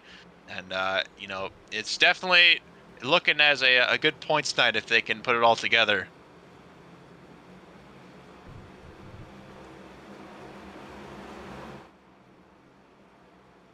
Here we go. Watch that 3rd row. Green flag back out. Zach Amon back on the gas. McGill. Great restart. Where I believe Derek Paulson may have got caught sleeping. McGill is right here. Almost to the back bumper of Caden Atkins. Of course, Ben Lacey also able to take advantage as he's going to make an inside move on Zach Amon. Amon having to go up a lane. Amon's going to clear him off of 4 as Ben Lacey will take the dogleg shortcut.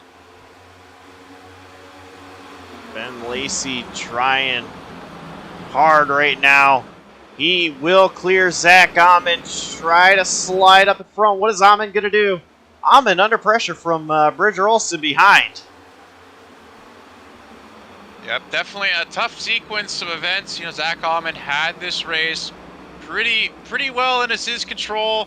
the long runs as we have Austin McGill now sneaking down. They're going to make a move on Caden Atkins into 4th spot.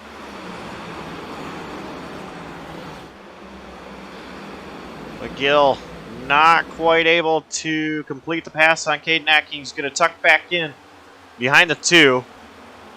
Atkins trying to hold off McGill.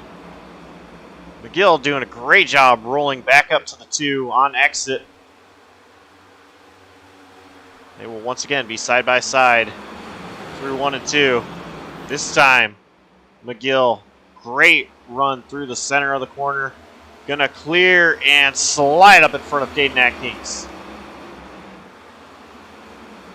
For sure, Caden Atkins not done though, going deep into 3, maybe even missing just a little bit. Able to get going, but Austin McGill is on the move, making moves past Bridger Olson into 3rd. He's going after the top 2. Bridger Olson coming down the track just a little bit. McGill might have been rolling up. Those two did a great job staying off each other, but McGill up to P3. On the other hand, I'm looking at this and I'm wondering Derek Paulson, who also came down pit road, of course. If Paulson is looking at this and going, yeah, you run hard, you go kill your tires. I know there's only 26 coming to 25 to go. But if McGill kills his tires, Paulson could have a great opportunity to get up there, challenge McGill late in this race. You can definitely sense the little bit of urge of Zach Almond trying to get by Ben Lacey as he takes the dogleg again. They're trying to go back and forth. Almond's been making pretty big gains though into 1 as he's going to have another shot. That Ben Lacey to the inside. They make contact, dooring each other through 1 and 2. Austin McGill is just watching this, praying it happening in the background. Oh, we have a big wreck in the back. William Martin. Violent spin.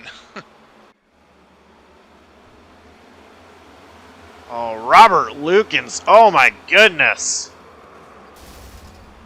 Got onto the apron and lost control of his car.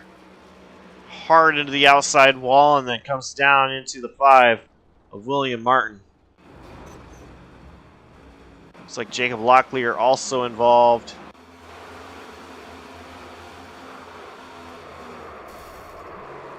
Very unfortunate.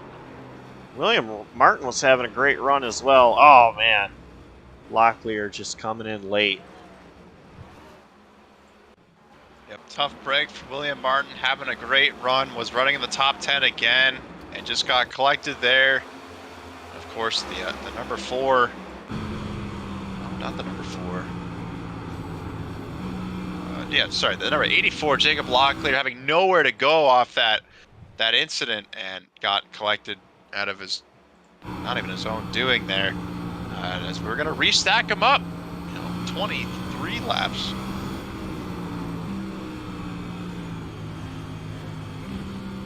See, Locklear could not see William Martin there as his view was impeded ahead. That is very unfortunate. As we take the run off the pit road, we've had a bit of a shuffle as Ben Lacey will maintain the lead. Austin McGill will sneak into 2nd position over Zach Ahmed.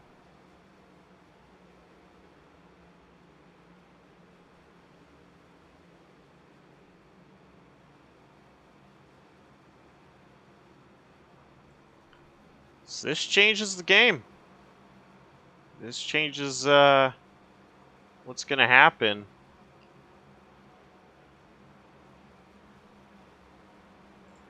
Derek Paulson staying out will be your race leader. Dalton Kilroe staying out as well. Ben Lacey, first car, fresh tires. And Austin McGill came down pit road as well to put 4 fresh tires on his car. So McGill, gotta imagine he's down to nothing left in the pits. 22 laps to go. He has to be set with what he has. And Gonna restart P4, it looks like. It looks like there might be a little bit of controversy with his stop, though, however. It appears that there might have been some shortcutting of the pit boxes coming out of the pit row. It appears that there is a 2 in and 2 out rule, and Austin might be caught with a post-race penalty, as he was noticed going through at least 5 boxes before cutting his way out. So, it might be he is definitely going for it, but at what cost? We'll have to see what happens at the end here and how the officials score this. What the call is. We're going to go green. Derek Paulson, Dalton Kilroe, Ben Lacey, Austin McGill, and Zach Amon, top 5. This is the Red Light Productions 185, and kind of a bad timing to give a shout out to Robert Lukens, of course, who is the one who runs the Red Light Productions. Of course, Lukens involved in the reason why we're under current caution coming back to the green flag. 20 to go when we hit the line. Green flag back in the air. Paulson wasting no time. And here comes Ben Lacey all the way down on the dog leg. Gonna try to get to the inside of Derek Paulson. Lacey sent it. Ben Lacey wasting no time trying to get back on those fresh tires. Zach Amon's trying to follow him through, but Dalton Kilroe holding strong, preventing them to sneak up. McGill not able to benefit from his position, is falling back behind, currently in 5th position. Ben Lacey will take over the race lead and start to pull away. Zach Amon in battle with Derek Paulson. Amon needs to clear Paulson as quickly as possible if Amon wants a chance to get up there and chase down Ben Lacey. McGill is definitely having a tough time with Kilroe, though, as they're still beating and banging off of each other, as Caden Atkins sneaking in, we're going 4 wide almost. Oh, we have one spinning in the back. Michael G and Minnie lost it a little bit. It appears that he's still struggling to get back going, has slid into the apron of one as we keep the race back going up front.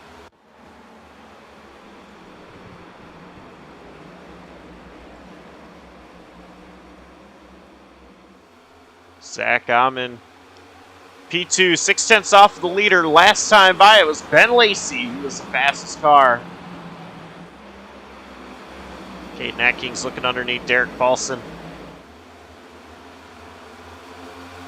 Derek Paulson holding his own on those tires, though. Yeah, doing a great job.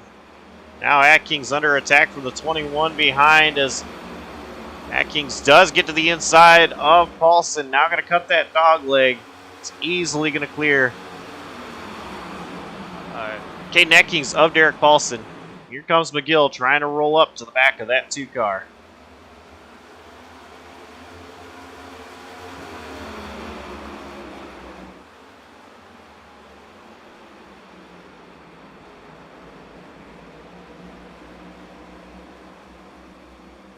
As they run single file right now as we hit lap 170, 15 laps to go. It's definitely, you can feel the tensions rising, but at the same time, you don't want to exactly push all of your tire out, because if you're caught sleeping just one time and you don't have that traction to try and get back to it, you're going to be a sitting duck and start fading back.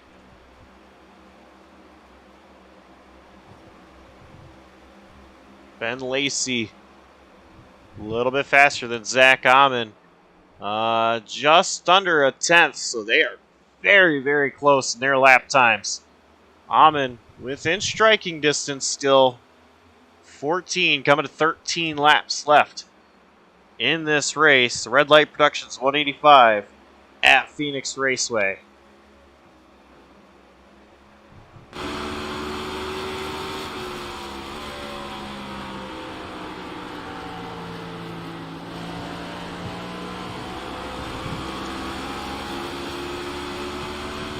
looking back. From the rear bumper of Ben Lacey, the distance between himself and Zach Amon.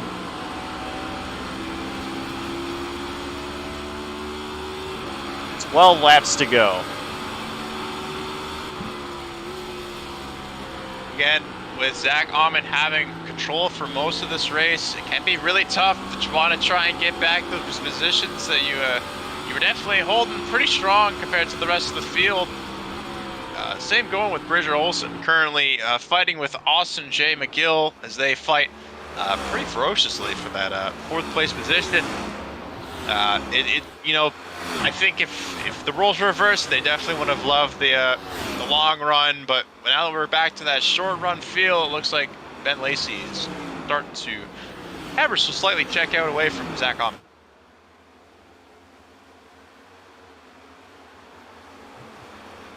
Bridger Olson looking to the inside of Austin McGill. Wasn't able to stay down there. 10 laps to go. These drivers cut the dog leg. McGill not wanting to lose another position. Olson goes down to the bottom, is going to slide up in front of McGill. McGill trying to crossover move. They're going to be side by side. Maybe a little bit of contact off turn 2. Contact indeed as they go into turn 3. Now Bridger does make the move stick. McGill needing to regroup himself and recover to predict another attack.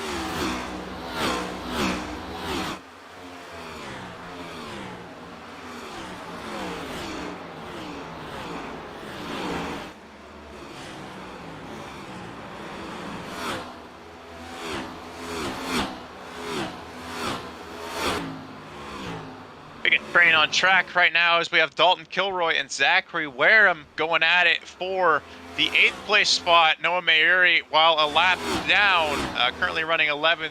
Blaine Sparling at the caboose of this big car train. Now, holding all together, Blaine Sparling having a career best night.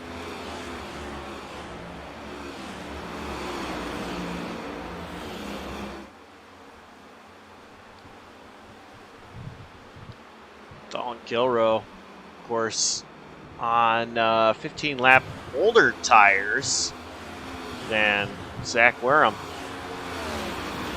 Kilroe, he's got his hands full trying to hold off. 77.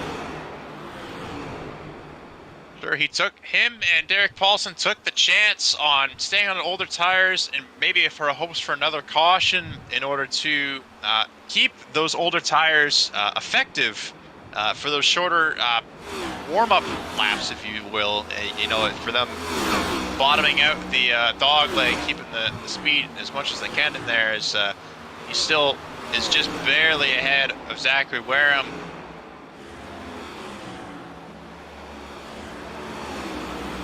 Dalton Kilroe, I like the strategy. He won last week, so already a win to his name. Might as well try something different, try to get another win. Sure, gotta respect someone who goes against the grain, as we are very much in the 5 lap to go range, running up to the very end of this. We got Ben Lacey still holding the lead now to a 1.1 second lead. Zach Amon might need something to go his way in order to have that chance again in order to go against Ben Lacey as he's slowly pulling away. Yeah, Ben Lacey, fastest car on track. Caden Atkins has been faster than Zach Amon last few laps. I don't think Atkins is going to get to Amon. But Atkins has been faster. 3 to go for the 7 machine, Ben Lacey. Ben Lacey really wanting a strong night. Was looking really good to have a strong night earlier. Had a spin after getting on the apron. A couple of spins we've seen with the transition to the dog leg, which really surprised me. Ben Lacey being one of those victims. Working his way up through the field. He's done a great job. 2 laps to go now for Ben Lacey. You know, the short run speed, you do wish that you just want to get to this last lap clean, no incidents, no nothing to occur. It appears that most action on track, aside from the battle for 8th, 9th, and 10th, has the only action going on as we're headed into the white flag lap. White flag is waving. One more lap to go. 1 mile for Ben Lacey. And he was just wanting that white flag to come out. No more cautions. We are finished here at the end of this lap. Ben Lacey still fastest car on track. Just one more set of corners for Ben Lacey. And off turn 4, checkered flag waving. Ben Lacey is your race winner in the Red Light Productions 185 at Phoenix Raceway.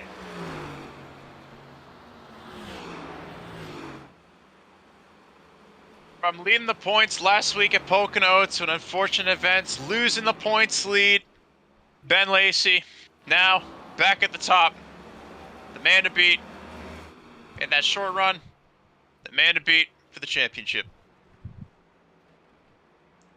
Caden Atkins giving Ben Lacey a little congratulatory bump there. Ben Lacey gonna burn him down.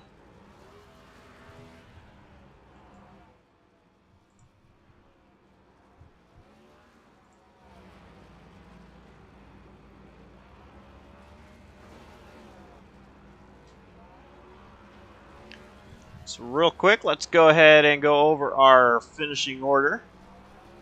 In first place, of course, tonight's race winner, Ben Lacey, coming home P2, Zach Amon. P3 is going to go to Caden Atkins. Bridger Olson, after having a good night, comes home P4. And Austin McGill, P5. Finishing the 6th position tonight is the number 17 of Brian Dees. And finishing in 7th, your current points leader, maybe not after this result is posted, the number 6 of Derek Paulson. Finishing in 8th, number 77 of Zachary Wareham. And 9th place, number 41, last week's winner, Dalton Kilroe. And finishing in the 10th spot, a career best, number 59 of Blaine Sparling. Noah Mayer is going to bring it home in 11th place. 12th to Jacob Locklear.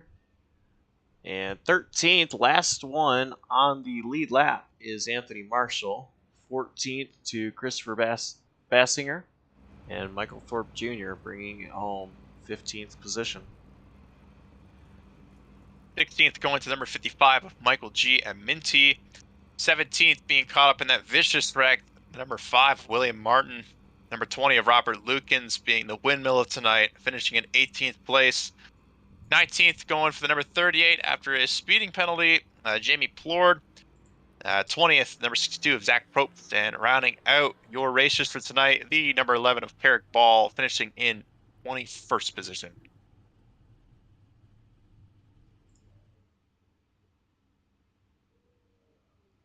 Ben Lacey has found victory lane.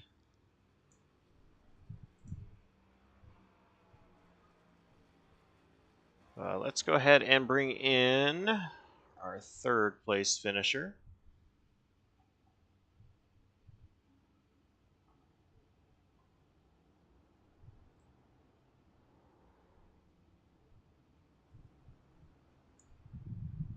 Caden Atkins.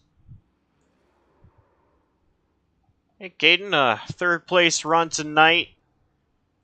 Long green flag runs, couple of green flag pit stops. How was it out there? Well, I learned the hard way how to save your tires by totally shredding them off in the first fuel run. And then the second one, that's when a lot of people undercut, and I stayed out till it needed fuel pretty much. And I just saved my tires and ran easy, and I caught everybody naturally, and then I pitted with I think it was third. I had 10 laps of fuel left, so I did a bit of an undercut, and then So I had a chance to undercut a bunch of people, and it worked. And then the caution came out. So I mean, I was on the lead lap. I think I was in 4th. So I would have preferred if it went green, maybe. But actually, I probably finished better than I would have if it went green. But yeah. And then with like whatever that last caution was, I just put tires on. I had 1 set left, so it was like just go full push, like running qualifying laps the whole last 20 laps of the race. So it was a lot of fun. You had a fast car indeed, and I was cutting through the field at one point. How was the handling overnight and during the changes through the track? Yeah, it definitely built tighter throughout the run. And I don't know, I don't really feel like the track changed much. It was already nighttime when the race started. I guess we put rubber down on it, but I mean, iRacing's rubbering system is kind of silly. It doesn't work sometimes. I don't know. I'm not the expert though. But yeah, it was just more like save your tires, treat them nice, and you'll have a good long run. So, and we had lots of long runs tonight. So I did learn though. On the first fuel run, I got told my right front's wearing out, so I just started driving even harder, and somehow it worked. So yeah, that was fun. But yeah, the track didn't change too much. It was mostly maybe I just got used to it as it just didn't change very drastically at least. So yeah. All right, well, who helped you get to 3rd place tonight? Who do you have to shout out? Well, my team, Peak Performance Motorsports, you can follow them on Twitter and Instagram at RacePPM. Also, V-Speed, they're great broadcasting. Obviously, I know you guys are broadcasters, so you guys are cool too. I'll shout you guys out for broadcasting the league. Also, BTDY Racing League. They also run the next gens and Glitch Energy. If you go to glitchenergy.com, that's with a Y, and you put in code PPM, you get 10% off your order. So yeah, that's how you can support the boys at Peak Performance Motorsports. But yeah. All righty, well, congrats on the 3rd place finish, and we'll see you next time out. Yep, thank you. And that was Caden Kings, tonight's 3rd place finisher. And we go to Nick Dornick, who has Zach Amon.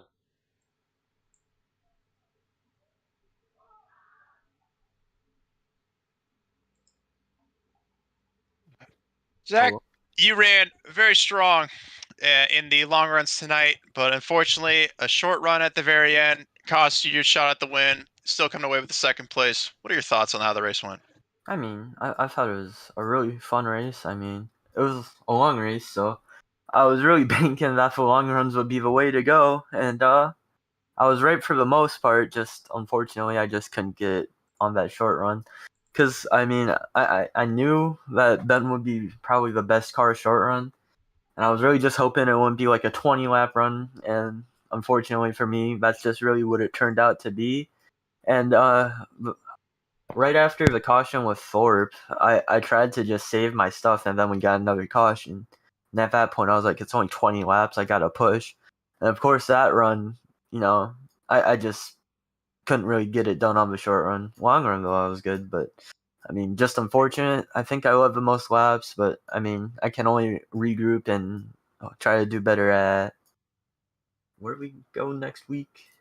Is it... Ooh. We go to Auto Club, so I just gotta really hope I can find that happy medium and not be the worst car on the short run. Well, not worse, but not be a slow car on the short run and just have good long run pace like I've been having. Just gotta have that good happy medium, I guess.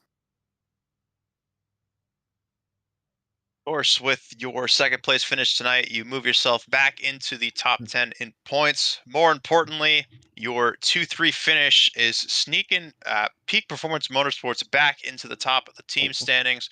What's the team plan going into next week's race at Auto Club in order to close that down? Well, I mean, obviously, it's gonna be 90 laps, long race. Gonna be, I wouldn't say mostly about draft, but I thought we did kind of okay at Pocono when it came to the draft, where we could kind of just hook up and kind of push each other down those long straightaways, which I'm hoping that me and my teammates can do again at Auto Club, and just kind of sort people out and just try and, just get those big pushes with each other and just hopefully be able to just clear people before the entrance of a corner. Of course, second top 5 of the season, second top 10 of the season. Who do you have to thank for tonight's performance? Noah and William Martin for putting together this league. You guys are putting on a great broadcast for us every week. And my teammates, all of them at PPM, and I guess Ben for just being me on that last one there. Of course. Again, number 54, Zach Ahman, second place finisher tonight. Thank you.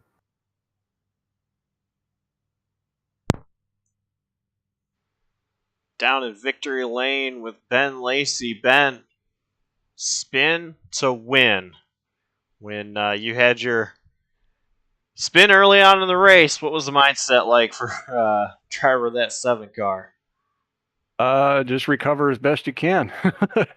That was kind of a scary moment there because my spotter was telling me there was a car up high, and then I think it was Bridger just cut down across the apron, going the dog leg, and so I was trying to avoid him, not spin him out, and then got myself in the mix of it, and luckily everyone was pretty good and avoided hitting me, so props to them, man. But yeah, it was just try to recover the best you can, and then toward the end of it, I thought, well, shoot, maybe I have a shot at it, So, worked out. Did a great job with strategy and, ultimately playing into your favor. So, my telemetry was telling me that after you spun, you did not come down pit road to put fresher tires on. Was that just the plan? Okay, I just have the spin on these tires. I just need to work through with these tires here, or is my telemetry wrong and you did come down pit road? No, you're correct. I did not. I figured either my tires were absolutely just shot, and I said, let's just try to manage and, keep up with the pack as much as we can, and then maybe undercut a little bit to try to gain some time back and manage tires as best as possible. And I was able to, I think, execute that a little bit. Kind of went to plan there on that. So that's kind of a first thing. When does everything go to plan, right? But yeah, it was just try to manage those scrubbed up tires the best possible, and was still able to make up some positions with them too. So that's what kind of gave me a little bit of hope. So a couple of late cautions come out. Some drivers electing to pit, some electing to stay out. What was the mindset like for you? Was it any doubt as to whether or not you should pit, or what was kind of the thoughts there? On that caution that came out on lap 165-ish, that was one I was like, yeah, definitely you have to pit there because, there's only about 20 laps left, so any other caution after that, your tires aren't really going to play too much of an effect. You'll gain some here and there, but it's still going to be pretty difficult to pass. So on that one, it was definitely come down in, and if they don't pit, then, you're gonna drive right by them, such as the case, I think, it was Derek and Kilroe. I think both of them stayed out there and was able to move around them pretty quickly. So tires were definitely key to this race. If you had older tires, you were going to fall back pretty hard. Well, who do you got to thank to help get the 7 car to victory lane? Yeah, Filming the Wild. Check them out on YouTube, youtube.com/Filming the Wild. They do wildlife documentary, behind the scenes type footage, and some other cool little tidbits here and there. Check them out. Give them a shout out. Who we got? Amsoil, GGA, all my teammates there. It's fun to work with them, and you guys here in the booth, Nick, Josh. It's fun to watch, especially on nights like tonight. So. Yeah, and then William, Noah, all the admins of the league, man, just a lot of fun. All right, congrats on the big win, and we'll see you next week at Auto Club. Sounds good, guys. Take care. That was tonight's race winner, Ben Lacey, driver number 7. And we look at our schedule here. It is Auto Club next week, 90 lap race, and then we go to the All-Star race right after that. A couple of exciting races coming up in the next few weeks.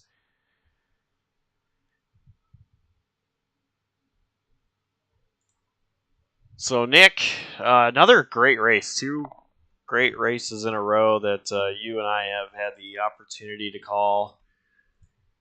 So far, I mean, just kind of what are your thoughts here? The Slide Jawb Racing League and Phoenix tonight.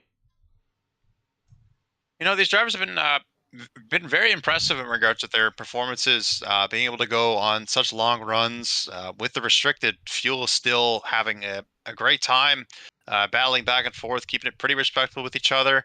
I hate to say I told you so, but my pick was right tonight. Ben Lacey did get it done. It's been good though. I can't wait for the next one. We've while I've only been here for 2 weeks, and we've been able to hit 3 of the weeks. 4 weeks of racing, we've had 4 different winners. It's been a mixed bag. So to go to Auto Club, it'll kind of be a 5th different style of track. We might have a 5th different winner, but the only way we're gonna find out is by making it to next week. And I'm really looking forward to Auto Club a lot. Of course, me being a Michigander, I love Michigan International Speedway, and Auto Club is very, very similar to Michigan. 2-mile D-shaped oval. Auto Club with 14 degrees of banking, but it is super wide. So going to Auto Club, those guys, that you'll see them fanning out, trying to find different lanes, and Auto Club is also a little bit of an older surface as well. So not only is it going to be a lot about finding what lane to drive, but it's also going to be a really tire management race there at Auto Club. Really looking forward to that one, and it's going to be another exciting race. These guys, I'm very impressed with the racecraft of these drivers here in the Slide Jawb Racing League. Super glad that we get to be the ones to call these races, and been fun. I'm definitely looking forward to the weeks to come. For sure. Couldn't have said it any better, Josh. That's going to wrap it up here from the Phoenix Raceway and the Redline Productions 185. And we thank all of you for tuning in, all the drivers for putting on the show. Without either of you guys, drivers or the fans, we wouldn't be able to do this. Big thank you to all the admins behind the scenes. Nick Dornick for joining me on the booth. And I'm Josh Copernall here to say thank you for tuning in. Stay safe, take care, and we'll see you next time here on JCTV.